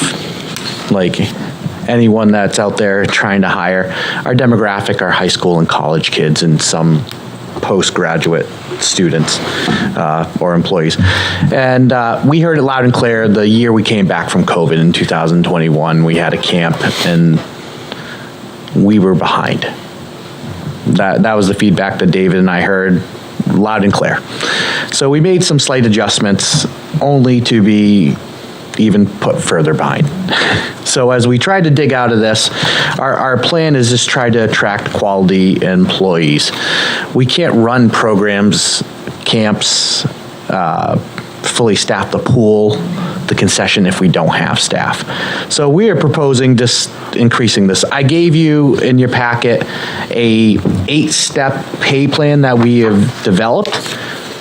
Honestly, in my 20 years here, and yes, I've worked for the town of Exeter 20 years now, we've only had 2 employees that worked over 10 years for us in Parks and Rec. So we don't have, they stick around quite a bit for us, but not on that basis. So the basic level ones are CITs, these are high schools. We have a higher expectation here, and the people that attend camp have a higher expectation. It feels more confident in a parent when you tell them your college, or the camp staff is college age. That's anyone graduating from high school. Our CITs are more juniors and seniors proving themselves that they belong. And in the past, we'd always relied on what we call legacies. In my 20 years, I've seen a lot of kids grow up in camp, then eventually become summer camp staff. But COVID kind of took that away, especially with the high-paying jobs that are out there. So we've started reestablishing the CIT program. We've been very confident in getting a lot of camp CITs. This is a great opportunity to learn leadership, responsibility, as well as making an impact on kids. Greg, what's the CIT? Counselor in training. Thank you. You're welcome. Then we had camp counselors. Because our camp is so vast, we max out 185. Pre-COVID, we were quite a bit higher, but we have changed directions since because people's priorities have changed. So we have a head counselor that's in charge. We have 6 or 5 different groups: first and second grade, third and fourth, fifth and sixth, or fifth, sixth, seventh, and teen. Then we have camp coordinators that kind of make sure everyone's doing their jobs. And since the pandemic, it's been more important that we have assistant directors and a director because of the behavioral problems we've seen. It's really tough on that. So we keep our ratios very good, below what most municipalities do. So usually there's some municipalities in the state that would do 15-1. We're more of the 10-1 or lower, depending on the age group. So these are all quality kids that we would lose to a Market Basket, a Hannaford's, Target. So we're trying to keep and attract them. The pool is even worse to attract. When the pandemic hit, Red Cross and all the lifeguard trainings just dried up. There was no one getting it. David, kudos to him, took on the challenge and became a lifeguard instructor. So not only did he have to become a lifeguard, he had to become an instructor. And now we can teach him in-house. But we literally lost every staff member from pre-COVID. Not one returned. So we were starting from anew. So we're starting a new culture, starting a new staff. The first year while Melissa was still with us, we struggled. We had about 9 staff members. We really need 15 to properly. We had to adjust times. The following year, when David took over, we had higher expectations. We were bringing back swim lessons for the first time, which was a big thing. We reformatted them.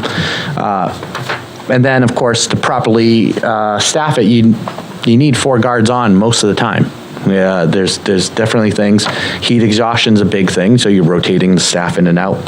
But it's also bringing in those concession people. That was the 3rd tier. And the concession people were the ones that we didn't neglect, but we're like, all right, we can get those kids. But, they're the ones that are most important. They're the ones that are the admissions in, they're checking IDs, they're making sure people are paying properly, but they're also serving a lot of snacks. I mean, in Corey's report, one of the things that exploded was we sold $45,000 of concessions. So it tells you they're busy. So, and it's ice cream and all that stuff. So we're just asking or making the board aware more that all of our programs are still priced to be affordable. That's something that's been the #1 priority for us.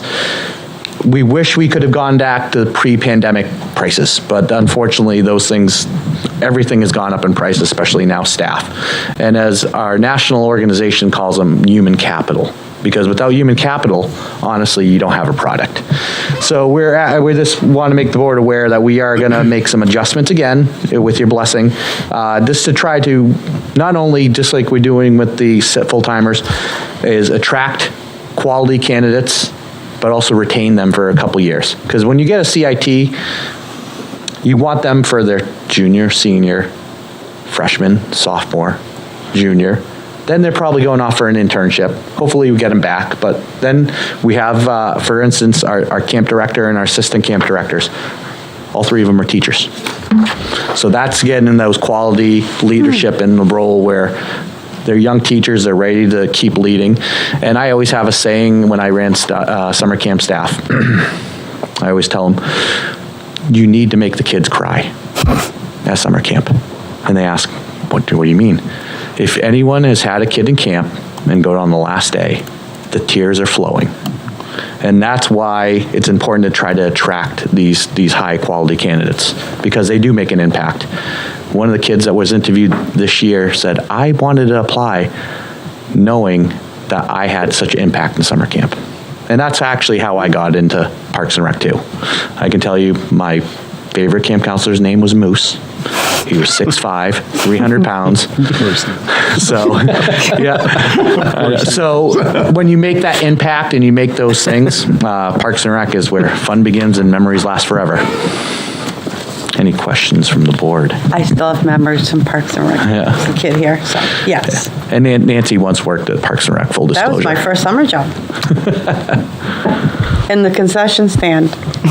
Which has changed a little bit. It has. Not much, though. Yeah. You have more room. A little bit. It is a fantastic program, and even parents got a little weepy on the last day. You've had at least, well, my kids were involved. They're out now, but you've always had special talent, and I'm glad that you're recognizing that you need to do something to retain and recruit that talent. And that's big. And talking to our colleagues around the state, this is the one thing that scares us all, is trying to attract those kids and keep them there. Because you have much smaller towns that have minuscule high school and college age kids that live in their towns. And they're still paying $12 for a camp counselor. And they're like, I don't know if I can open up summer camp. We at least have a good, now we are struggling this year.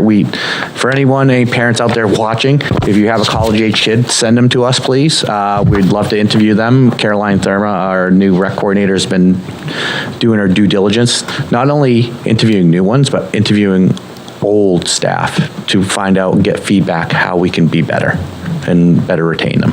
So that's a good use of her time. I think that's a great approach. She's hit the ground running, and it's been very eye-opening, and she's learning camp, and we're going to a camp conference in 2 weeks to kind of immerse her more in camp culture and really teach her some more ins and outs of it. So excellent. Is this a draft or is this your scale? That would be our scale. So okay. Can you help me out on the referees? Is that first tier supposed to be $20? Oh, yes, sorry. Okay. Actually, no, those 3 tiers are, just get them out. So the first tier under basketball referees are $25. I do mention it briefly. If we wanted patched officials, which there's a national shortage on officials and umpires, and we've all seen it all over the news. It's not. This is going to be my retirement. Yeah. Patched officials go anywhere from $50 to $100 to $75 per game. Yep. A colleague of mine who is set to retire is now in the town manager's position up in Conway. Still does it. I don't know how he does it. He does 82 games because they just don't have enough refs in the North Country. 82. Here's your retirement plan, Ross. I have something I want to say. I gave a little talk last year about how schools are a big way that we build community, not just sort of educating the students, but everyone that's involved in this. And this is another way we build community, and we connect our citizens to our town. And some of these kids that go through these programs are going to come back to this town and be citizens, hopefully on this board. So this is really important what you're doing. And that's not to say that budgets are endless, but it's really important what you're doing. You're building community through the camps and through the pool and through running a really vital Parks and Rec program. So if there's anyone that's like, oh, it's just recreation, no, it's community building. And that's really an essential thing. And these competition for high school and college students is a real thing. And so the budget isn't endless, but yeah, I get it. And it's really important. Yeah. For instance, we have a competitor here in town that is hiring lifeguards starting at $18 per hour. So they're hiring who? For their pool. Okay. Their indoor pool. I'll just leave it at that. You can all guess. So thank you, Dan. And in my I am now seeing, I've been here long enough, that former staff is enrolling their kids in my programs. Yeah. So it's... does that make you feel a little older, It Greg? makes me feel a little old, but it does. It is important, especially coming out of COVID, the social emotional element of it and getting the kids back there feeling normal was one of the biggest things, and that's where having this as an outlet for them. It was very tough, and David can attest, of when we ran the COVID camps and keeping them structured. And in 2021, we saw that because we were still on the cusp of COVID and the regulations, and then in the 11th hour, the regulations just went poof with the state, and now but we still kept them knowing that we were doing the responsible thing. And then we re-examined it, like, all right, now how do we move forward? So, I mean, this has been a big heart savings, and to tell you, people wonder, well, who uses the pool? 15,000 people paid to use the pool last year. 15,000 paid entries. That's not including all the summer camp kids, all the swim lessons, and all the private birthday parties. I know.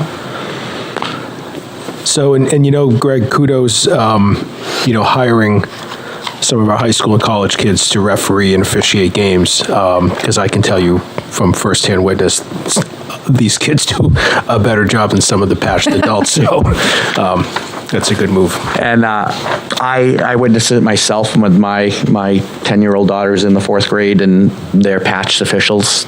I was a little awestruck with how poorly they did it compared to our high school kids, which are passionate high school kids trying to be on varsity. They're giving back to the community and making a pretty good paycheck. You do 3 games in a day.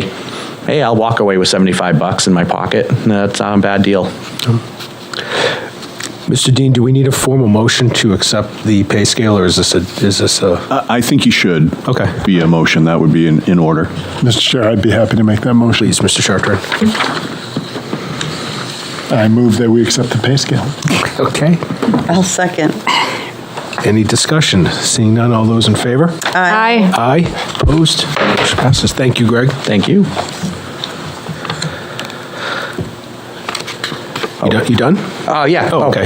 Yeah. I didn't know if you wanted me just to stay up for the other, but I'll be back. Let's get through the discussion, and we can jump back before we do the credits and exemptions. Mr. Dean? Okay, so as we all know, we had our town election last Tuesday, and thank everybody for braving the elements and coming out and voting, those who were able to do so.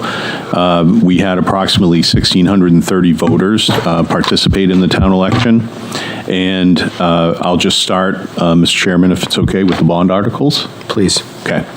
The first bond article, the police station fire substation, unfortunately did not pass.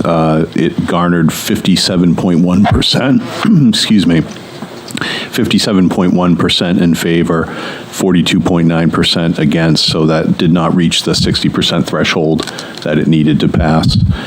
The West Side Drive construction article passed, 67.8% in favor. The Pine Street intersection improvement, which contemplates a roundabout at Pine Street, and also the Columbus Ave improvements passed, 61.5% in favor. The solar array project, adding $1.6 million to that bond article, passed, 71.8% in favor. The groundwater project, adding $500,000 to that particular project, passed 75.9% in favor. And the last bond article was the Court Street Pump Station improvements, and that passed with 84.9% in favor. So other than the police fire substation just missing, very successful vote. The operating budget passed with 71.4% in favor. The water budget passed with 70.6% in favor, and the sewer budget passed with 71.5% in favor. So all three budgets passed by large margins. So it was good. The Vector truck replacement passed 71.1% in favor. The sewer rehabilitation article passed 77.2% in favor. Linden Street Bridge passed with 74.3% in favor. The sidewalk tractor passed 68.9% in favor.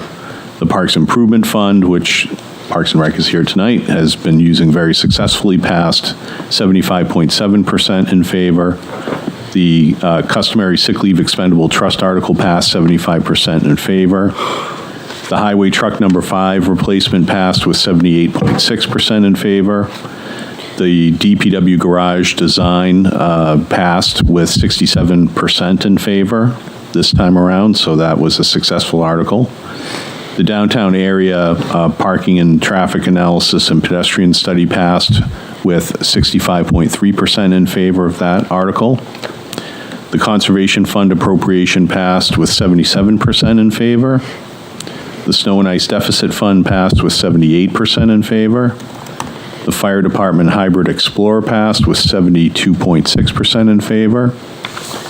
The ADA Plan Implementation Article with the Capital Reserve Fund, that also passed with 73.5% in favor. The Town Hall Revolving Fund Article, which is the second time that that's appeared on the warrant, passed with 74.9% in favor. The Swayze Parkway Expendable Trust Funds transfer passed with 83.5% in favor. And then the other articles, the town treasurer appointment, which would change the office from an elected office to an appointed office, passed with 63.1% in favor. The Cable TV Access Fund Amendment, which flexes the amount of franchise fee that can be put toward the EXTV operation, passed with 74.6% in favor. And then the readoption of the Veterans Credit passed with 91.7% in favor of that article. Then we had the two citizens petitions, the Swayze Parkway petition and the single-use plastics article, which both of those articles passed. Thank you.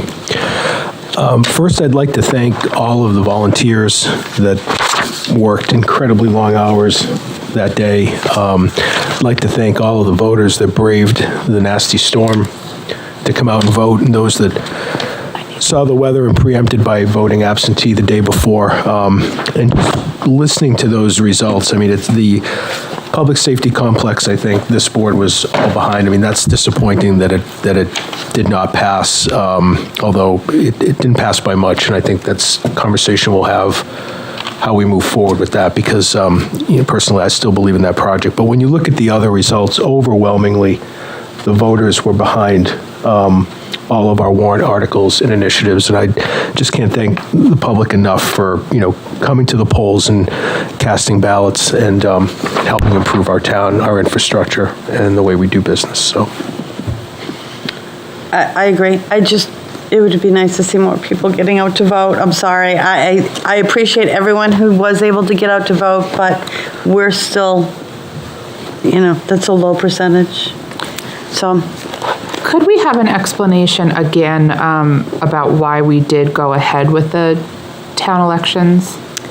My understanding is that because we're a cooperative school unit, that part of the budget anyway, that part of the ballot can't be voted on unless all of the communities in the SAU agree. Well, I know, but there was a lot of confusion on social media about why we decided to have an election in the blizzard. Because nobody wanted to back down, so we didn't.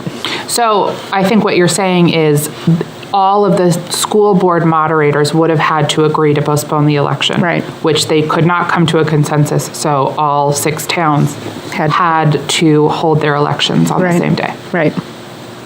the other factor too is the weather report changed.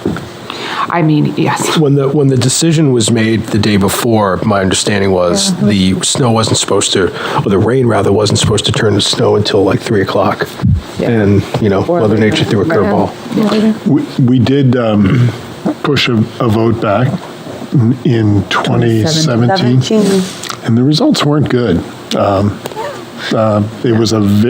Might have been correct me if I'm wrong, Russ, might have been the worst turnout we've ever had on the alternate date. It was very low. I remember that, yeah. So it's really a tough one. And that was the year you and I sat at the polling place with the books until noon and To allow people to vote if they wanted to. Or to inform them that we were going to vote 3 days later. Right. Yeah.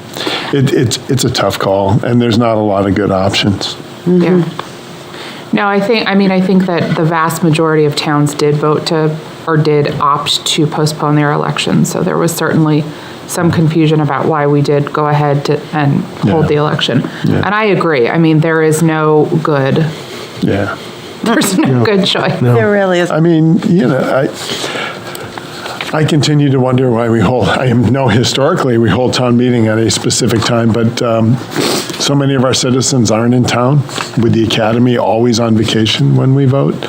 And that was kind of a hangover of maybe some town gown enmity that no longer exists in my mind. So we might want to, I don't know, are we required to have town meeting on that day by the SB2 law? The way it works with us, yes. Yeah, we're required to do it on the second Tuesday of March. Yeah, again, form of government. It's when we ask the town voters what form of government they want this form of government. But there's some real,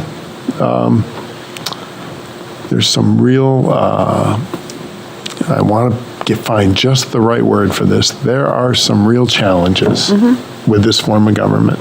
Well, and we had the same, I saw social media comments about the deliberative session. It was below, what was it, like 10 below, 15. whatever it was, 15 below, and why we didn't continue that. So, I mean, there's going to be comments, right? I mean, we just... But this is our form of government, so we will do the best we can with it. Yes, indeed. Mr. Dean, I know one of the, both of the citizens petitions brought a lot of interest from folks voting. One of the questions before and after the election was regarding the Swayze Park citizens petition. Of course, there was a warrant article back in March of 22 that passed, contingent on the Attorney General Charitable Trust doing their due diligence and recommending it to the Rockingham Probate Court, which they did, and a judge issued a decision. I think we talked about that at our last meeting as part of our packet. And so there was some confusion as to how the citizens petition fares compared to the warrant article that passed in March. I asked you to reach out to town council, and I believe that you received a response earlier this afternoon. Yes, I did, and the town council's opinion of this particular issue was that since the road discontinuance process was completed before the vote on Article 31, the voters' support of that article on March 15th has no legal effect.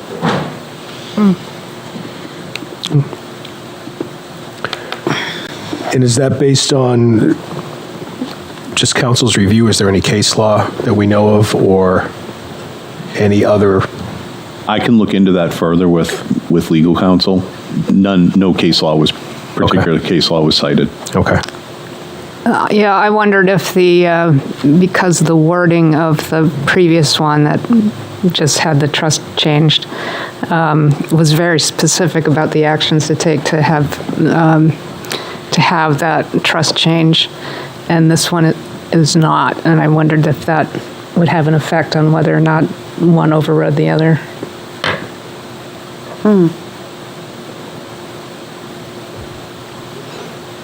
So, anyway.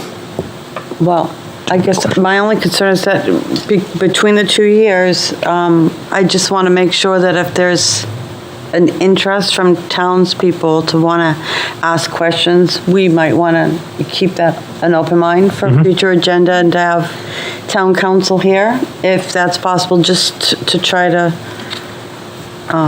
answer questions as best we can. None of us are lawyers. I'm not comfortable speculating on any of this, so.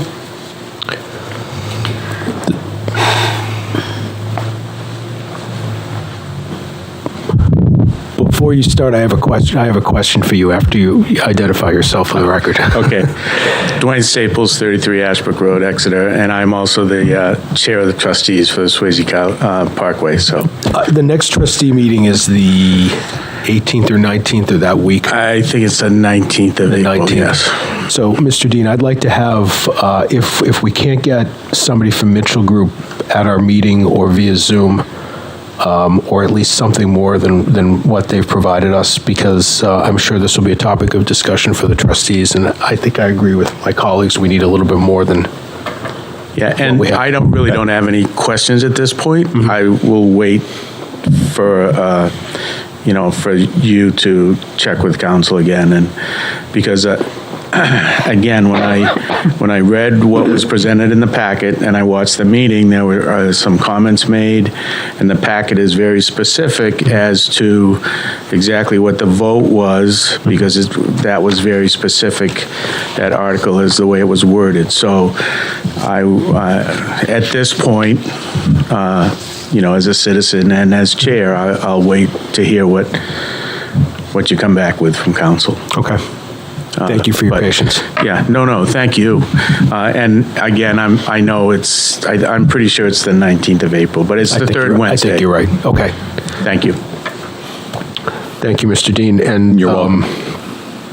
We'll probably want to look into the other petition as well. Yes. Thank you. Any other questions or? Okay. If the board would be inclined, we've got several permits from Parks and Rec. Before we get to our business with reorging committees and exemptions and credits, if the board's okay with it, I'd like to bring Mr. Bisson back up and let these gentlemen go home. Thank you, Mr. Chair. It's past my bedtime. So, when you have a 4-year-old, you go to bed really early.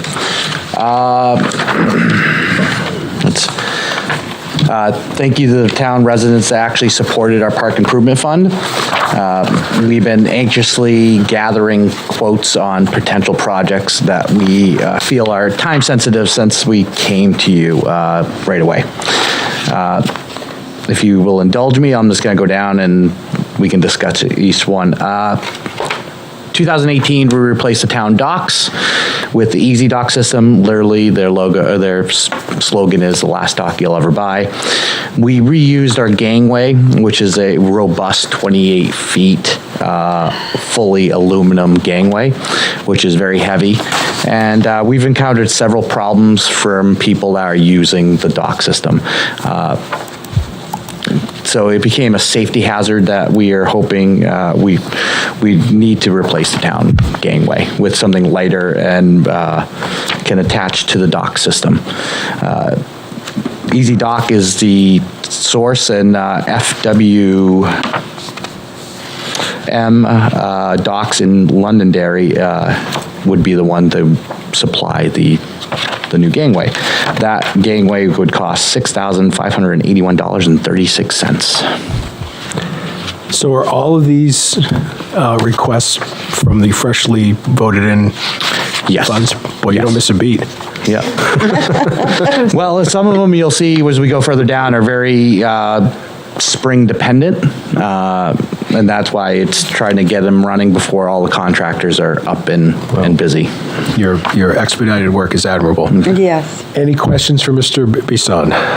If not, then I would entertain a motion to allow the Parks and Rec Department to expend $6,500, is that $81.36 from the Park Improvement Fund to purchase a new aluminum gangway from FWM Docks, Londonderry, New Hampshire, to be installed at the town docks. So moved. Second. Any discussions? Seeing none, all those in favor? Aye. Aye. Opposed? Motion passes. Next would be softball laser leveling. Proper softball maintenance requires laser leveling every 3 to 4 years due to several factors. Just to give you, since 2018-19, when we put the softball fields in, we've had about 1,000 games on those softball fields. So they're heavily used. But you'd be surprised at how much material disappears. Anyone that's played baseball knows when you slide, you take some in your cleats and maybe in your pants a little bit. The wind blows it off, and other factors, heavy rains.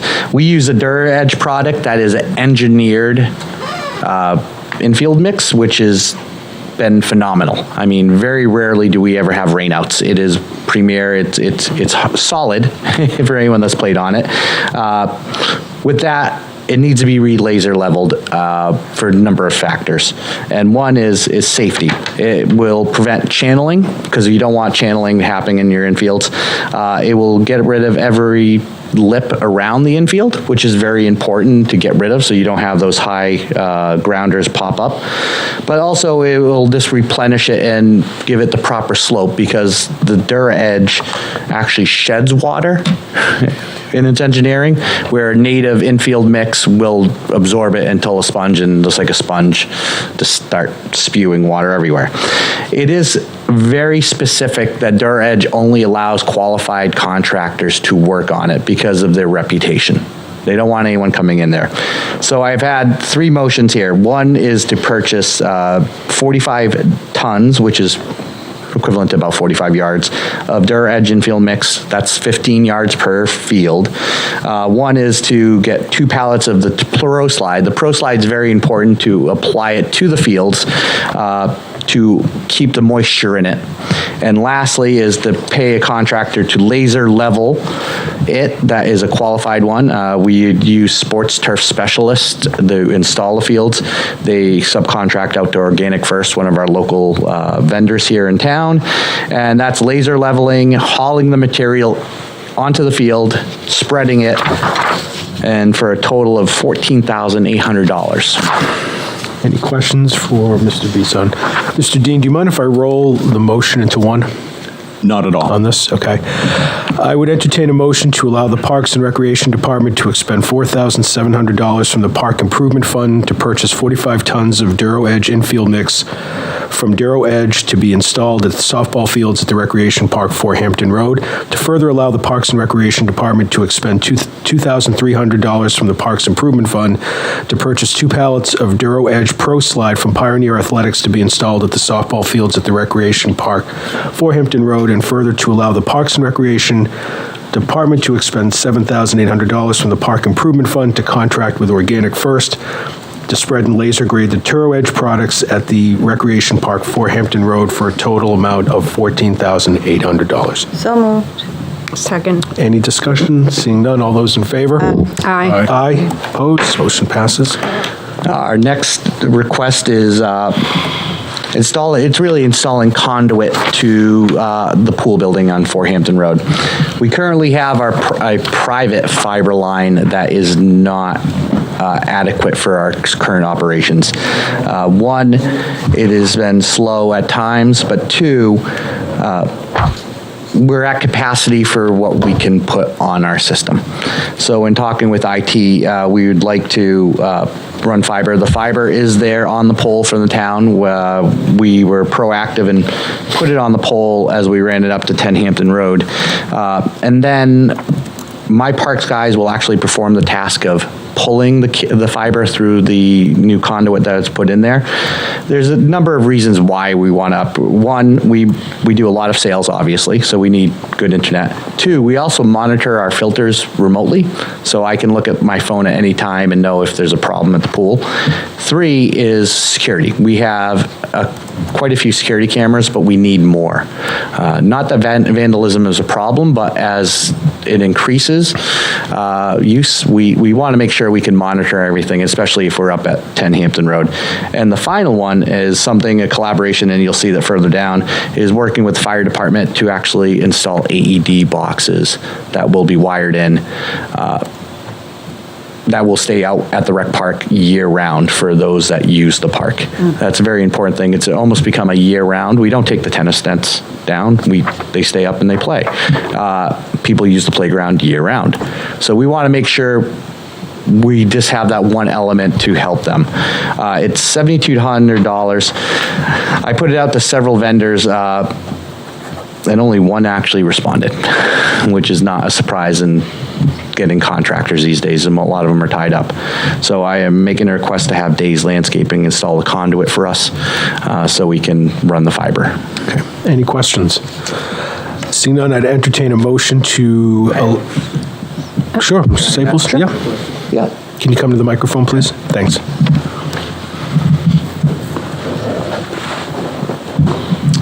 Dwayne Staples, 33 Ashbrook Road. I was just, with this, would you be able to run your irrigation also via your phone on a program if you install this fiber?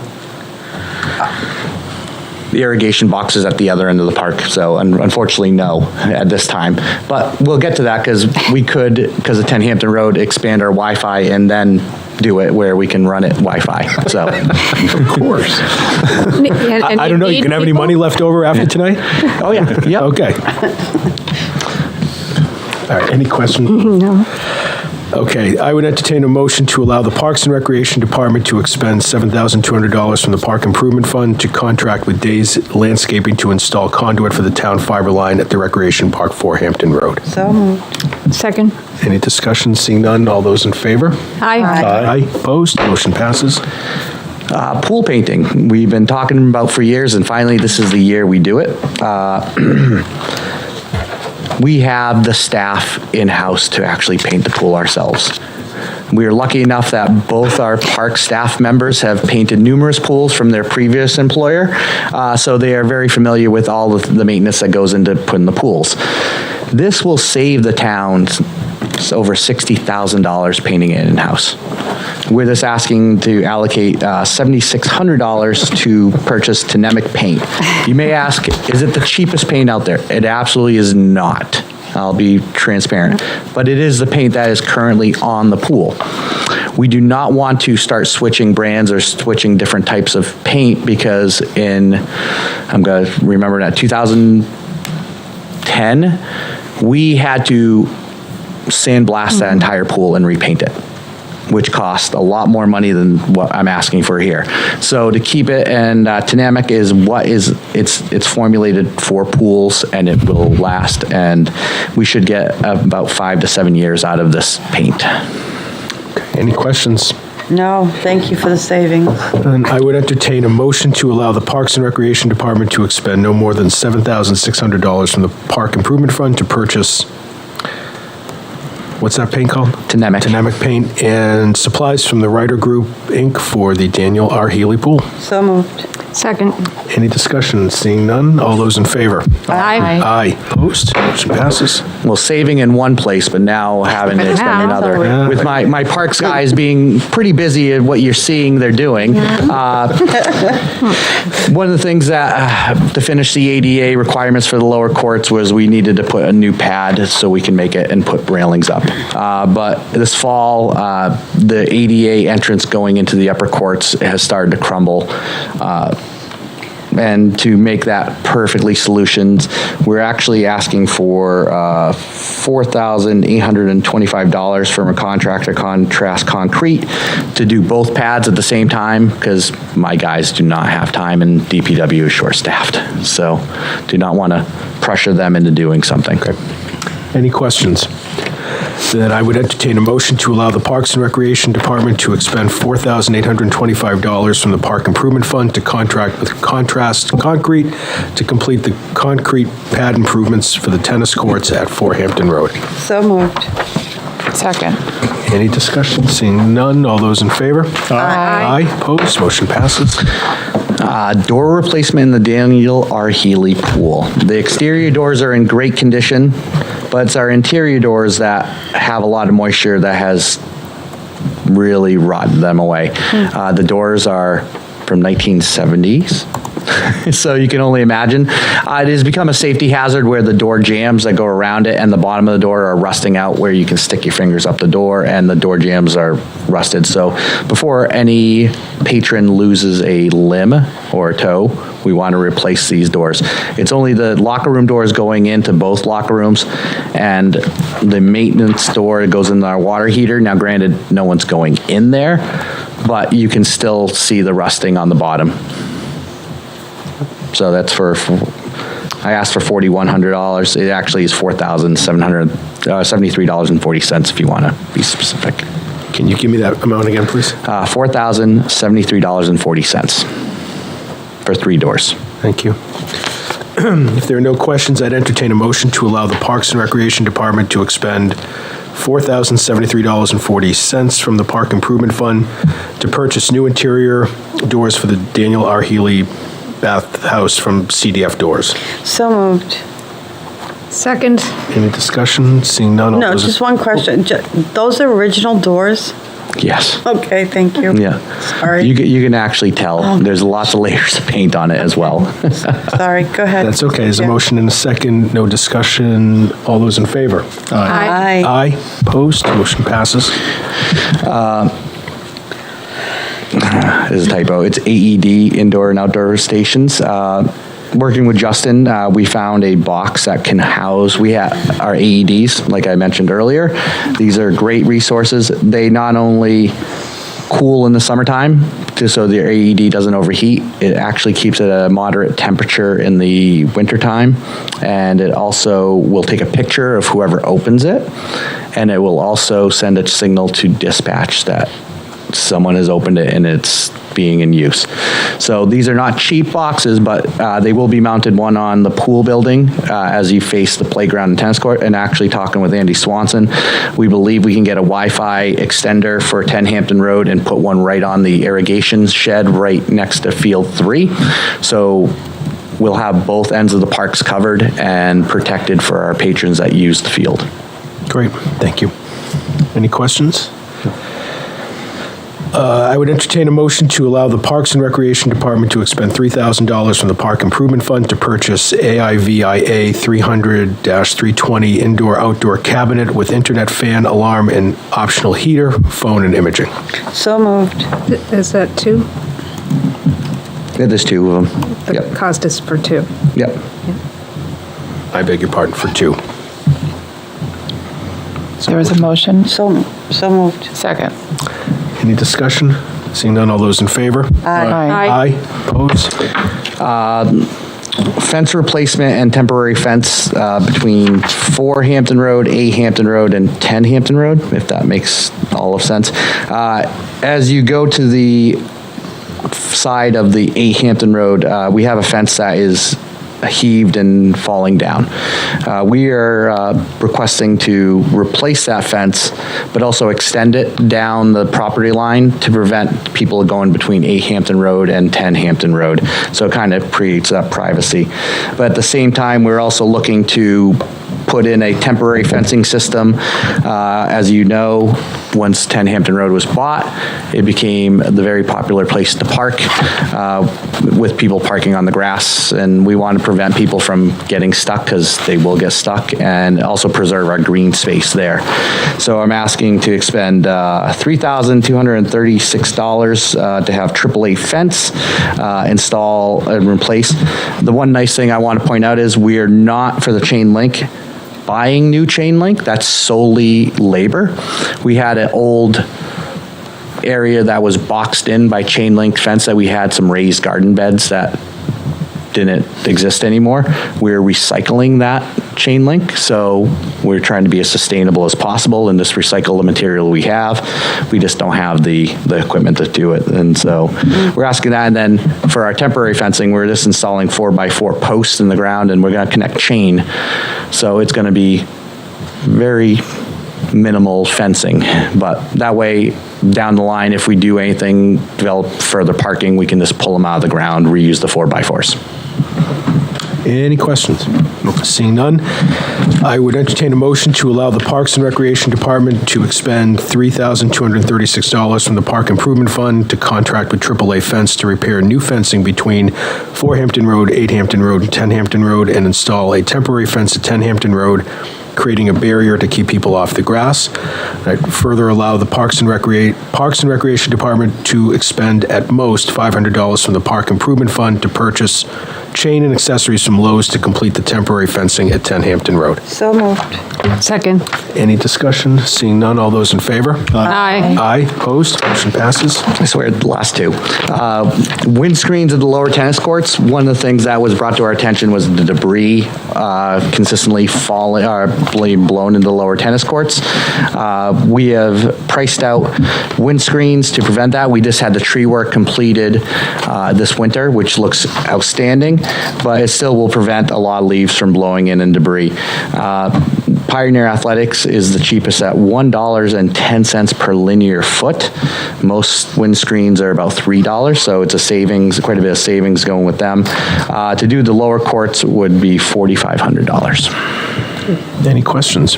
Seeing none, I'd entertain a motion to allow the Parks and Recreation Department to expend $4,500 from the Park Improvement Fund to purchase windscreens from Pioneer Athletics for the lower tennis courts at 4 Hampton Road. So moved. Second. Any discussion? Seeing none, all those in favor? Aye. Aye, opposed, passes. And lastly, part of our updated, to minimize our carbon footprint and expand marketing, not only for the Parks and Rec, but other town committees, is putting informational boards. One of the things I put in when I put in the CIP is we've gone so paperless, except for the senior resource guide, that we need to get out where people are. And one of the biggest things is going to the playgrounds and our parks. So having 3 informational boards that are double-sided, that are locked, scratch-proof, they're recycled plastic. The nice thing is we'll be able to put one side will be Parks and Rec information, and we'll create these posters and QR codes, Molly, that people can actually scan for any of our advertisements and either pull up a brochure, pull up a program guide.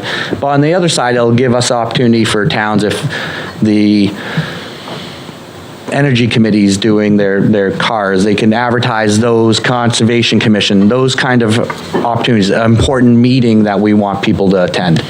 We can put that on there as well. So this is an opportunity for us to get out there in the public, and it's easily maintained. It's a couple keys. We can hang up posters, and we've been working with Bob Glowacki in developing a branding for type of communications and posters. So we use Canva now, which has been outstanding for us, and it's something our park staff would install. It's pretty simple. It's recycled plastic. Well, Molly's communications committee would be pretty excited about this, but we're going to make sure that it's going to have an eclectic amount of information there, right? It's not going to be monopolized by any... No. Thank you. It's only going to be, it's only other town committees. Okay, but I just want to make sure, that we're not, okay, thank And it'll you. be changed out hopefully monthly, depending on what programs and what seasons. It may be 2 to 3 months, depending. But it also will give us an opportunity to advertise, and anything important the select board wants to advertise. Park Street, Kids Park, they all have a large amount of people there. So if you put something on there, they'll notice, hey, look, there's a meeting I should attend. How large are they? They are 3 feet by 2. They're not very big. They're about big, 3 feet by 2 feet. So they're more for people in the park rather than drive-bys? Correct. Yeah. We didn't want to do anything to distract the drivers. Right. Oh, absolutely, right. But it would be a good place to maybe do a month-out meeting list or something. Yep. So anybody that's wandering around could see that. Maybe we could even put vacancies for our committees and boards up. I was thinking the same thing. A poster says committee members wanted, and with a QR code that will bring them to the application that they fill out to submit to Russ's office and Pam. Thank you. You're welcome. Any other questions or comments? Seeing none, I would entertain a motion to allow the Parks and Recreation Department to expend $5,152.28 from the Park Improvement Fund to purchase informational boards from Belson Outdoors for Park Street Common, Kids Park, and the Recreation Park. So moved. Second. Any discussion? Seeing none, all those in favor? Aye. Aye. Aye, opposed? All right, now to get rid of stuff. Hold one moment. Okay. Not for now, but when you come back, because I know you'll have more. Yep. Can you, moving forward, give us what the balance of the fund Absolutely. is? Yeah. Once we've, okay, thank you. That's my, thank you. Mr. Chair. Absolutely. I was going to ask, but it's I was too gonna, new. yeah. What's left? Off the top of my head, it's about, I'm going to do my math real quick, $51,000. All of that. So you did half of the fund in a week? Yes. Okay. Wow. Yep. A couple years ago, all right, so let me rewind. I'm getting tired, sorry. Surplus equipment. We have a lot of things that over the years we have gained. One of them now is the gangway that you voted to replace, the John Deere tractor, and we have a Spectrum ADA pool chair lift. The John Deere tractor was placed by the Kubota in 2020. It needs a lot of work. It's from 1990, and speaking with Dwayne, he helped usher that into Parks and Rec back in the 90s. So that just tells you how long we've had it. The compression has lost a lot of compression, so the engine really needs to be rebuilt. It does start. The hydraulics all leak, and the bucket is permanently tilted. This would be a good project tractor. I would love to work with Russ and put this out to bid, and then people can submit sealed bids to you guys. I would say the value is about $500, and we'll be lucky to get that. We'd probably cost more to dispose of it if we had to dispose of it. And then the gangway is about 28 feet by 4. Again, it's too heavy duty. That's another one I'd like to put out. And that, again, $500. And the last is the Spectrum ADA chairlift. It is 13 years old, but brand new, never been installed. It just was not compatible with our pool, and someone that may have a commercial pool may want to purchase it as is. It will need a new battery pack and probably need to be rehabbed a little bit because it's been in storage. Seems straightforward. Any questions? $500. What did it originally cost us? What? Sorry. What did it originally cost us? Do you remember? The ADA chairlift was about $8,000. Yeah, out of the rec revolving fund in 13 years does to you. 13 years ago. Mr. Dean, would you like a motion for this? Yes, please. Okay. I'd entertain a motion to allow the Exeter Parks and Recreation to put out to bid surplus property included in our memo, the 1999 John Deere tractor, the gangway, and the Spectrum ADA pool chairlift. So moved. Second. Any discussion? Seeing none, all those in favor? Aye. Aye. Aye. Aye. Opposed? Motion passes. And lastly, we have some good news. As I said last meeting, we applied for the CDFA's Community Facilities Energy Assessment Grant. As I mentioned to Molly last week when I ran into her, one of the easiest grants. I applied for it at 11 o'clock and was notified I received it at 2:30 in the afternoon. So CDFA was very efficient to move forward. They would do a whole energy assessment, infrared, checking all the mechanicals. So it's a huge savings of $3,600, and we would expend $1,200 out of the portions of the warrant article that was passed for the renovations. Okay. I'm getting there. I know it's in my packet. Yeah. It's just you're jumping and like, we're good. So is this an update on what we approved last time, or do you need something from us tonight? I need approval to sign it, and it's under my name, not Russ's name, so it would be me signing it for the grant approval. He needs to accept it and be, I need to accept it and then authorize them. Okay, if there's no further discussion, I would entertain a motion to accept the grant from the CDFA for the Community Facilities Energy Assessment Program, and further authorize the Park and Rec Director, Greg Bisson, to sign the letter. So moved. Second. Any discussion? Seeing none, all those in favor? Aye. Aye, opposed? Thank you. Thank you, Greg. And I will see you in a couple weeks. Full day of work today. Yeah, very cool. Yeah, thank you both. Thank you. Okay. Jumping back to discussion items. Last order of business is Select Board representation to boards and committees.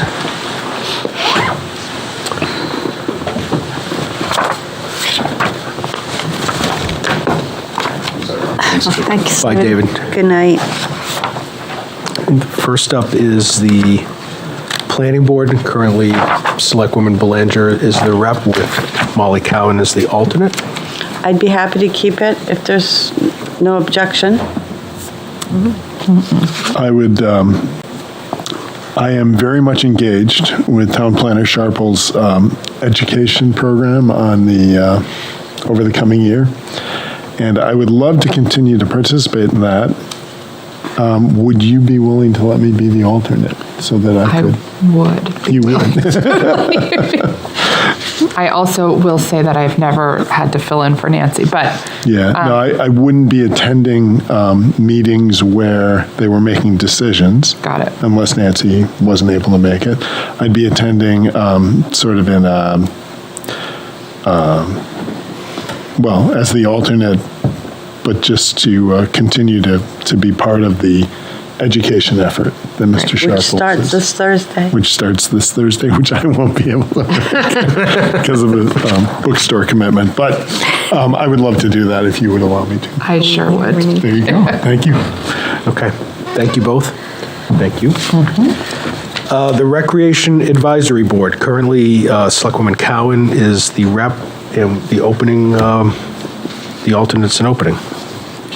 Would you like to continue? I would love to continue. That is not a hard lift for me, so. Okay.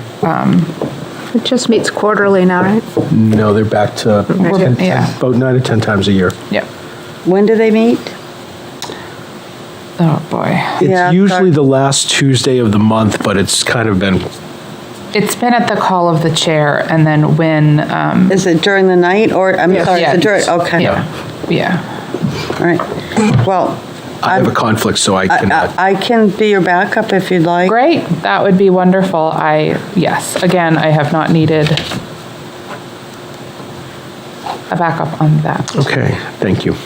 Thank you. Conservation Commission, currently it's Selectwoman Belanger, and I'm the alternate. I'm fine with staying status quo. Julie had asked me, you're all set? I'm all set. And Mr. Chair, if you're okay with being my backup. Unless somebody else wants it. Okay. Heritage Commission, Selectwoman Gilman. Unless anyone else wants to take a stab, I'd be more than happy to stay. And if anyone else wants to find me some volunteers, I'd really appreciate that. We will continue to help me. HDC, Selectwoman Gilman. I will make the same statements. Okay.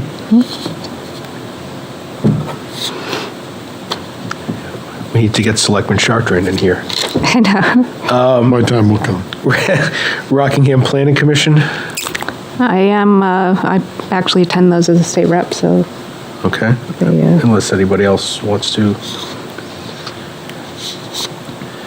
Swayze Parkway trustees. The former Selectwoman Roundtree Olaf usually had a conflict. I was the alternate, and I've been attending them. It's not a heavy lift for me. I wouldn't mind continuing unless somebody else wants it. So you would move up to being the rep? Correct. I'd be happy to take the alternate spot. Any other? Okay, thank you. Communications Advisory Committee, Selectwoman Cowan. I'm happy to do this. This night is harder for me, so Nancy has tagged in quite a few times, so. I'm happy to be your backup still. Okay, that'd be great. Martha keeps me in the loop with the emails too. Great. She's good about that. And Nancy, okay. The Energy Committee, Selectwoman Gilman. Happy to keep it on unless someone else wants it. Anybody else Great group interested of in people. energy? I am very interested in energy, but you may continue to keep that committee. I also have a direct in. to That's what's during happening. the day, correct? Yeah, it's 3:30 on the second Wednesday. Impossible. Okay. Would anybody else be interested in being the alternate? I could continue, but, We don't usually use alternates. okay. If you want to, the only. You've never asked for me to fill in, but No, I do like the idea of having our alternates Yeah. in place for me, just because we at least have that person to reach out to if we have a conflict. And then if that person can't do it, then it can go out to other people. But it is, I do like that, having that in place. the Facilities Committee. I have been doing that. I'm still interested in it. I will say that they finally settled into a regular schedule of the last Wednesday of each month. And that I've had a conflict all year. So, although it's my background, this month will be the first time since January 1st that I've been able to attend because of conflicts with the Right. state. Anybody else interested in the Facilities Committee? I've got a full Yeah, you've got plate you got- right now. And I No, think they also meet during the day. They tend to. It's at 5 now. Yeah, it's still hard for me. Yeah. Well, the people that are on it, and Dave Sharples, the town planner, does attend those meetings, so they're pretty well organized. I mean, I'd be happy to take it, but I don't need to. You want to be my alternate for, which will be basically from January through June? I don't think we don't need an alternate there. I'd be happy to do it, but Julie, if you want to keep it, that's fine. I think I do for now, but I might talk to you about it later. Sounds good. Yeah, I'm just going to stress again that Dan, the idea for the alternate is so that we have that one person we can reach out to. So maybe we could put Selectman Chartrand as the alternate. To everything. And when Selectwoman Gilman Yep. decides to have that conversation later in the year, you'll be Up and running. Sounds Okay. good. Housing Advisory Committee, Selectwoman Belanger. Yes, please. I really want to get our report updated, and then when we have a conversation about looking at all our committees, I want to see what we can do, because that's a hard one to staff too. Yeah. So Who would like to be the alternate for the Housing Advisory Committee? I would. that's a Friday morning. Thank you. What time? 8:30, it's a second Friday, 8:30 to 10 in the morning. That works. All right, thank you. Every time I plan to attend, I have a schedule. River Advisory Committee. My alarm doesn't go off. I'm happy to hang in there unless somebody else is interested. They meet, it's scheduled the third Thursday of each month, but they rarely meet every month. So it's more of a quarterly, and it's at 3 o'clock, usually from 3 to 4. And So that's I'm where happy I'd to. have a hard time. Okay, if no one else, I enjoy that committee. Sustainability Advisory Committee. They meet the first Tuesday of every month at 7 o'clock. Do you want to continue to do that? I have been the rep since its implementation, and I think they may need a new voice. I'll take it. Okay, thank you. When do they meet, Nico? The first Tuesday night of every month, 7 o'clock. Is there an interest in an alternate? I would be willing to do that if nobody else wanted it. Okay. Water Sewer Advisory Committee? I'm In the fine. neighborhood? Yeah. Okay.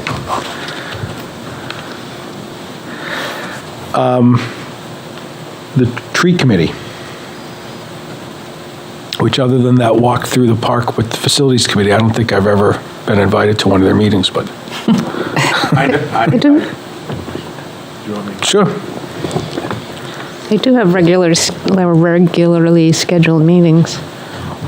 Dwayne Staples, 33 Ashford Road. I do know that they meet because Dave Short is on that committee. Okay.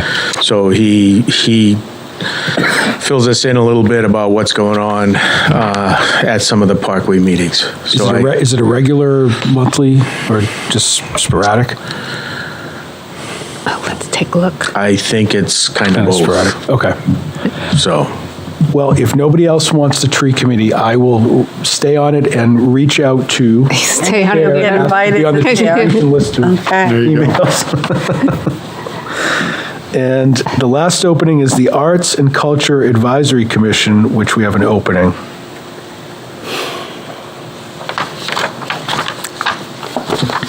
When do they meet? I don't know. I think they meet the same time that Conservation meets. It's a Tuesday night. That's right. They tend to meet downstairs in the Wheelwright room while we're upstairs for Conservation. Okay. I think they meet at 6:30, actually. 6:30? I believe so. Second Tuesday of I'll the tell you month. what. Looks like they're doing every 2 weeks. The Arts Committee? Well, they had two. Oh, yeah? Is it because one was canceled? Yeah. Well, no. 321. So it's, yeah, that one was canceled. So, yeah, it is monthly, although that's 2 weeks.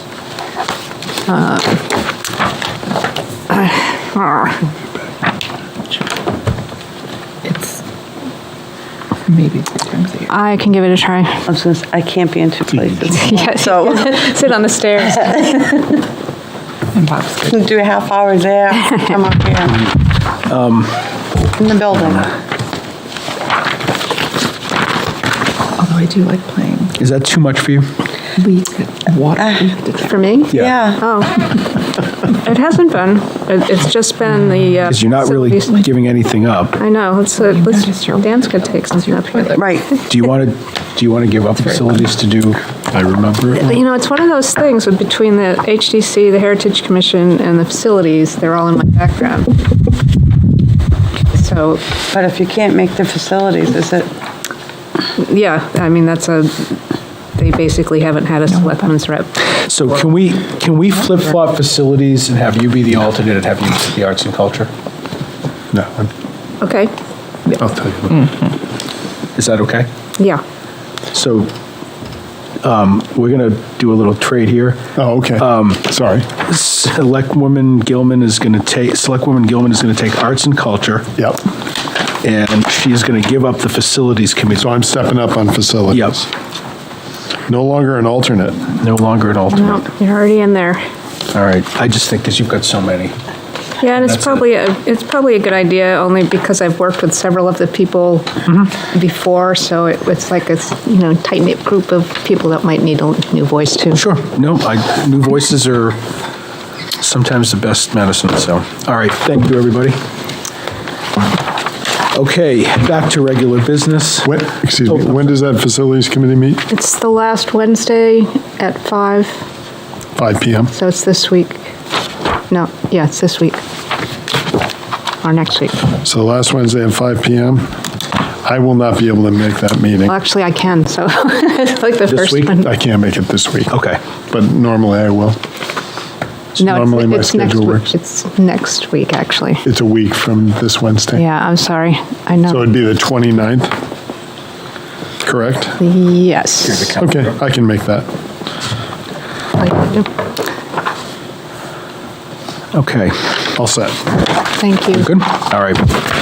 Back to regular business. Madam Clerk, Oh. you are very good at bundling these. Yes, but you need to back me up, okay? So for I this will one. be happy to. With the I have it right in front of me. when the board's, By the way, we're going extra long tonight for you. yeah, just for you. I noticed that these meetings were much shorter than they I traditionally have a way were, of making, but this meeting belies my observation. with Yep. marking. With the board's indulgence, I will group these abatements and exemptions by the amount of money. Great, thank you. These first three are not, we don't have to vote on any number. It's just to approve the intent to cut a piece of property. So I move to approve the following intents to cut. Map 56, Lot 3, Unit 1, Map 47, Lot 7, and Map 47, Lot 6. Second. Any discussion? Seeing none, all those in favor? Aye. Aye, opposed, motion passes. Mr. Chair, I move to approve disability exemptions for Map 104, Lot 35, Map 65, Lot 10, and Map 32, Lot 12, Unit 24, in the amount of $125,000 for the tax year 2023. So, second. Any discussion? Seeing none, all those in favor? Aye. Aye, opposed, motion passes. Okay.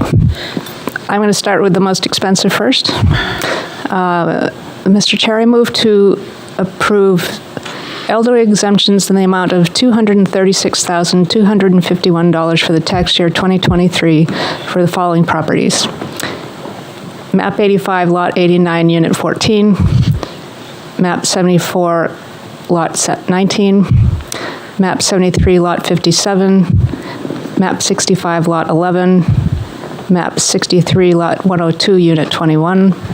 Map 95, Lot 88. Map 104, Lot 79, Unit 125. Map 95, Lot 64, Unit 301.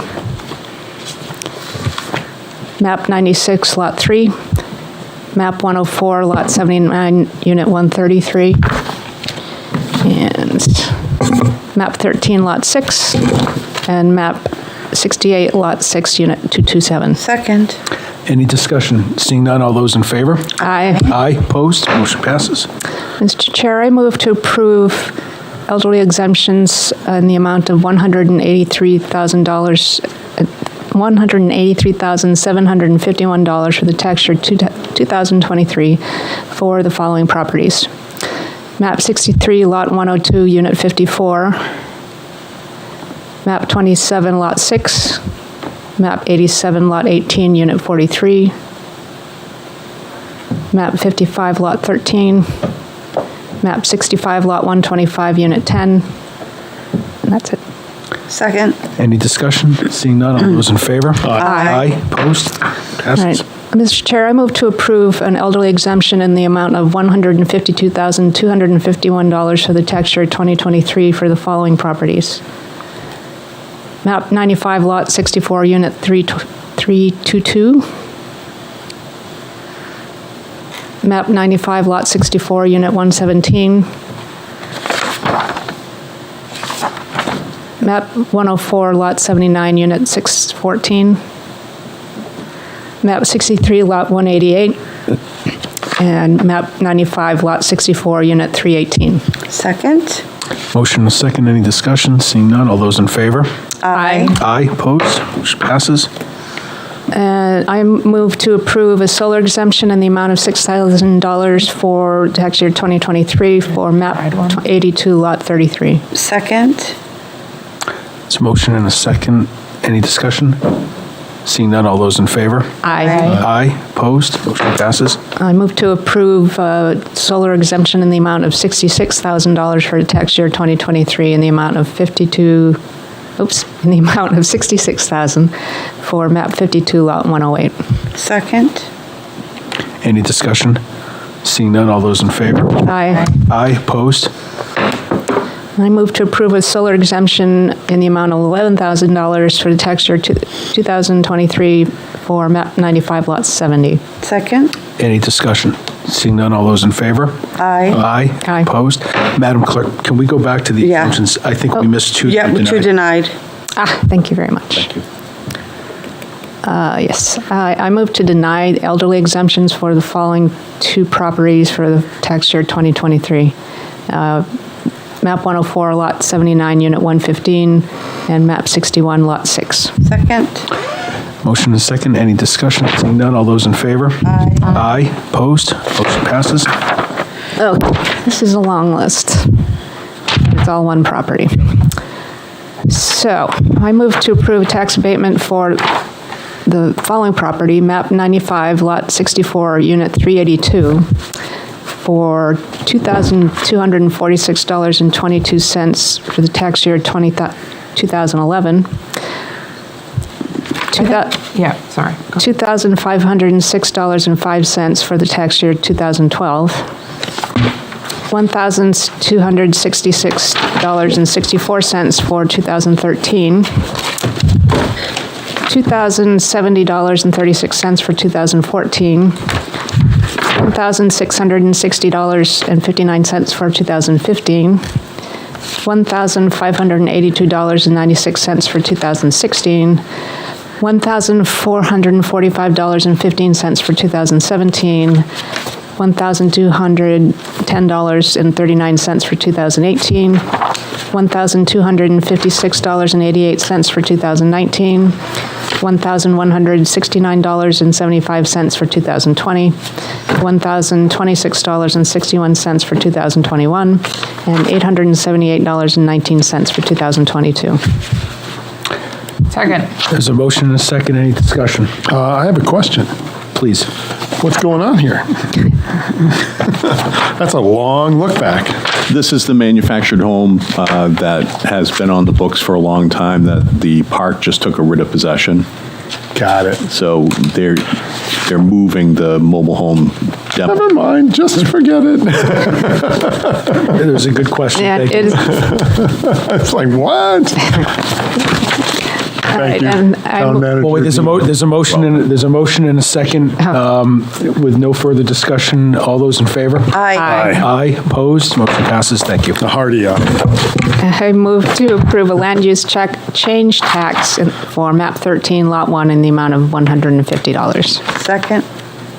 Any discussion? Seeing none, all those in favor? Aye. Aye. Opposed? Motion passes. Thank you, Madam Clerk. Mr. Dean, the town manager's report, please. Okay, a few things tonight. One is the NHMA legislative update. I can report that it's scheduled for April 5th at the town hall. The start time for that is 7 o'clock. So that should be a good session with NHMA. The Omni ballot was a big success at the town election. The next step is to have a follow-up meeting on March 27th. And so we've invited the stakeholders to participate in that meeting and continue to follow up on that and hopefully make that a permanent part of our election cycles. So just to be clear, the Omni ballot was the check-in process? No, the all-for-one accessible voting accessibility. Got it. Yep. So a thank you to Public Works for all the great work at snow plowing during the election. That was obviously, we've talked a lot about it tonight. They're short-staffed and they're doing a great job keeping up with the snow removal. Hopefully, knock on wood, that's it for the season. We continue to work on the 149 Kingston Road property. The latest is from the executive director that we may be looking at more of a lease-type proposal on a short-term basis. We had a conversation about that last week, but I'm waiting to hear back from him, and then when the time is right, we'll bring that forward. There's also some homework that needs to be done for the Housing Advisory Committee on that property as well, so it may be that the board doesn't see it before the HAC takes it up again as well. Okay. Police body cameras, just about ready to implement those, and the police department will be before the board on April 3rd to go through the particulars of those. Okay. The police department is also holding a citizen award ceremony this Friday for Jeff Neal. That should be a great ceremony, and so I know everybody's been copied on the email on that, and you're all invited to attend. Dan's going to need it. What day is that? Okay, Friday morning at 8. At 8 o'clock? 8 o'clock? 8 o'clock Yeah. Friday. And then we continue to make progress on the groundwater situation. We've sent some documents over to the Academy that they are currently reviewing, and when we hear more from them, we will be back and reporting to you with updates. Hopefully that will bear fruit. And then the water sewer rate study, we have a follow-up meeting this Wednesday morning to go through the latest iteration of the water sewer rate study. Great. Any questions? Mr. Dean, for our next meeting, when Melissa's back, if we could have an update on, the DPW, just all of the job openings, and then particularly the director, the DPW director? Yes. Any status on that would be great. Yes. And I would just like to say how proud I am of the town of Exeter being the forefront as the first town to use all-for-one for the local voting in New Hampshire. And I'm hoping that will get some press. Yes. Good. Fantastic. Select Board Committee reports. Selectwoman Belanger? Yes. I said I didn't have much fun, but I have to take that back, sorry.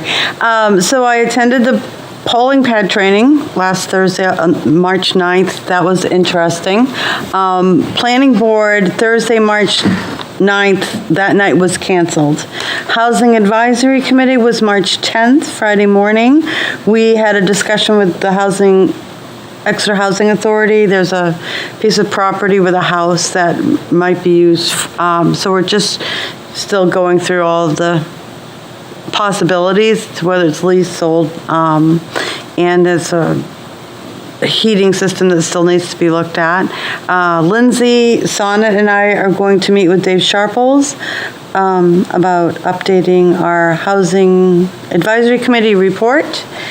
Nick Taylor from the director of Seacoast Workforce Housing Coalition, provided a legislative update for us. Dave Sharples, our town planner, provided a brief description of the next steps for the proposed zoning ordinance, which will start this Thursday at the planning board meeting.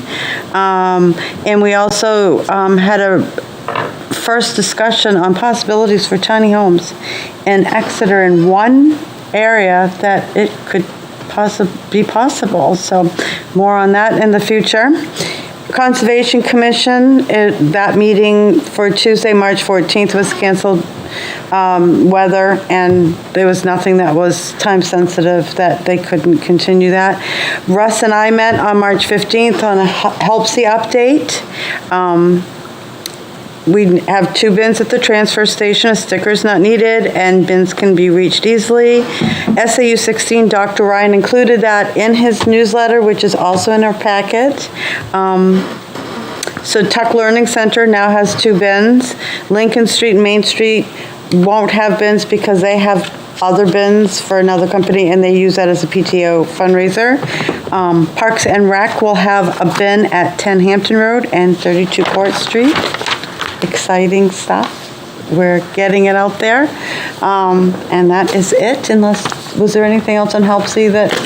Nope. You covered it well, thank you. And Russ was going to follow up with Dr. Ryan about the possibility of maybe some of the high school students wanting to do some kind of fundraiser. When HELPC was here talking with us, they had talked to me about if we did say an Earth Day, they'd bring a truck in for a fundraiser. So it might be a future possibility for some of the high school students who might want to do a community Wonderful. Event. Great. So. Awesome, thank you. Selectwoman Gilman. Let's see. I met with the Heritage Commission. Our discussion mainly circled around the next grant cycle that we have with the certified local government coming out. I put in a letter of intent to apply, and then I talked with the Heritage Commission. That deadline happened before the meeting, and then talked to the commission about what we would apply for, and we decided that we would go for further historical survey areas, like we did for Franklin Street and the cemetery and the Park Street area. But we're looking this time. We kind of got around to Front Street, Pine Street, Court Street, and maybe as far east as we can go to kind of fill in the spots, because we're trying to go from infill period by the date the town was developed. So we'll see. It's going to be a negotiated area when we get to the application, which is due at the end of the month. Yes. And that was it. I put in your packets the updates from the State House since we last met, and what came in your packet was all the things that were on the consent calendar that we passed last week, and whether or not they were passed or adopted. And I only put in the titles because, I have 100 pages calendar, so I didn't want to put in that much. So it's just the titles, and if you're interested in the topic, you should read the bill itself to find out if it's something you like or something you don't like. Okay, thank you. And I'm not going to highlight particular ones. Municipal and government wasn't very busy, so. Great. And then just tonight, I handed out, we can also have this posted online, what's up for this week, what's coming up. You'll see that I have several that say without recommendation, and that's because the vote was tied in committee. And so there will be floor debates, and I imagine under education, where most of these occur, we will be having a lot of floor debate, and it will be a very late night. And then also the next big one with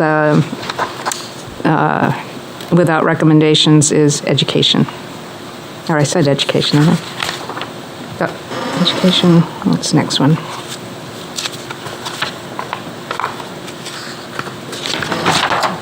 There's one more that had a whole long list of,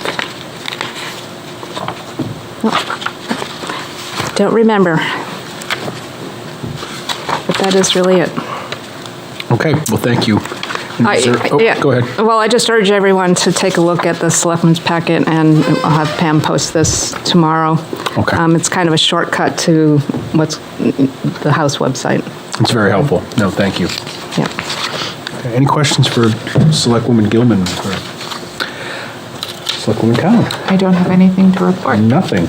You have a bye for now. Nothing to report. Although, you know what, I will report. So yesterday in church, Jean, who used the accessibility voting, offered her thanks, great thanks, and lifted up that it was very moving to be able to vote on her own. So fantastic. I will leave us with that. Thank you. It was very helpful. It was wonderful to hear. Thank you. I actually have a few because I sat in for you on the HDC, and there was just an extension for the Exonian properties, and there was also a invite to comment for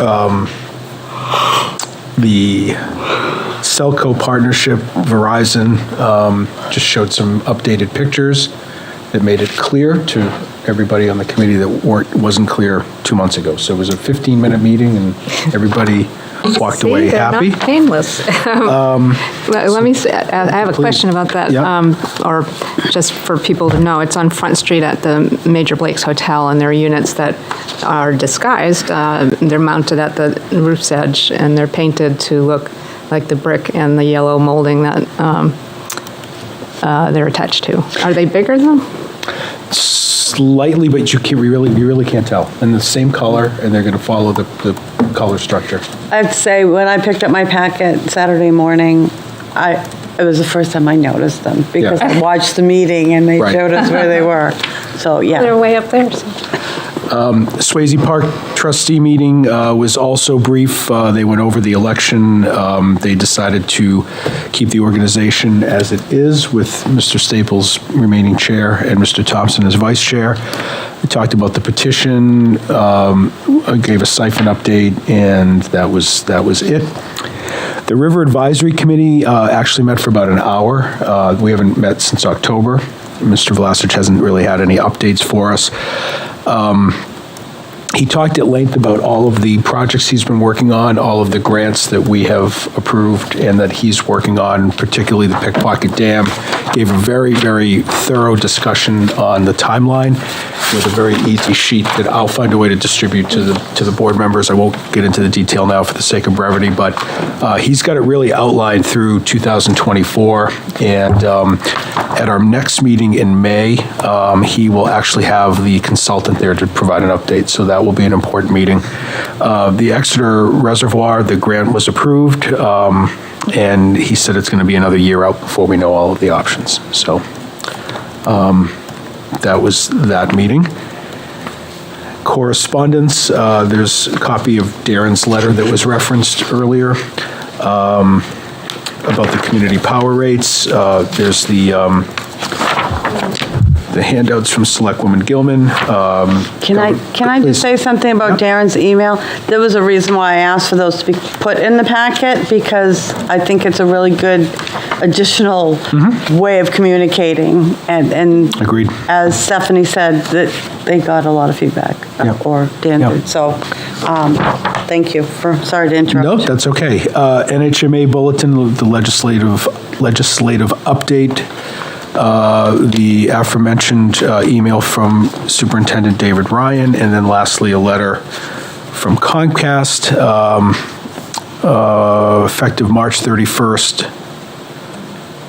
And that says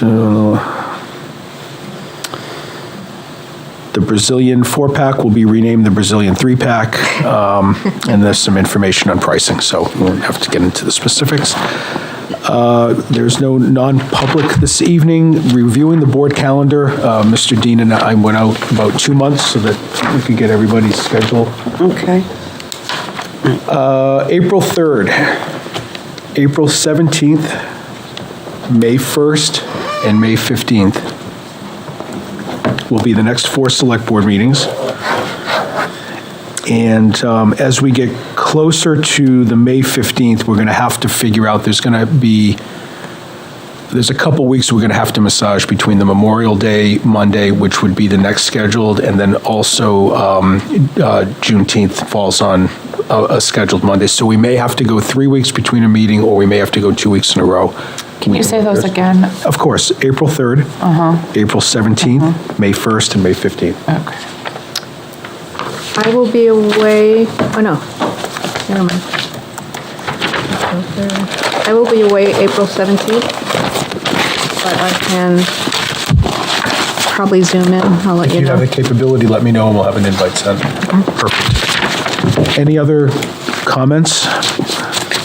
If I could just thank you, Mr. Chair, and Molly as Vice Chair, and Julie as clerk for being willing to serve in your roles for another year. And I look forward to working with Mr. Chartrand again. We have mutuality there. I'm looking forward to serving with you again, man. Thank you. Well, again, congratulations to you both, and thank you again for the kind words and Yes, kind thank words. you very much. And again, I'm very humbled by your trust and confidence, and I'm really looking forward to serving on this board. So I'm going to make my first motion. Please. Motion to adjourn. Second. All those in favor? Aye. Aye. We stand adjourned. Good night, everybody. Channel 13, with all your school sports, events,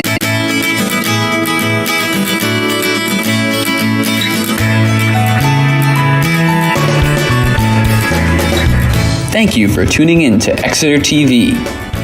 Exeter TV is the town's public and government access channels, available on Comcast channels 98 and 22. Channel 98 is your channel. If you have an idea for a program, want to host your own talk show, or submit a film, we're here to get your content on television. On Channel 22, we bring you live and replay coverage of government meetings and other town updates.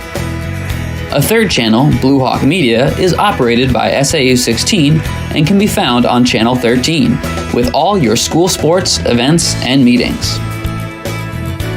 You can watch Exeter TV online at exeternh.tv, Apple TV, and on Roku. Find us on social media for extra content. Subscribe to our YouTube channel and hit the bell to get notified about live streams and new content. Tune in to our platforms every other Friday to watch the Exeter Biweekly Report, with recaps of recent events, updates from town departments, and messages from nonprofits in your area. If you head to our website, exeternh.tv, we invite you to sign up to our newsletter to receive monthly updates about new content, upcoming meetings, and more. We'd like to thank you for taking the time to watch Exeter TV and hope that you tune in to our other content as well.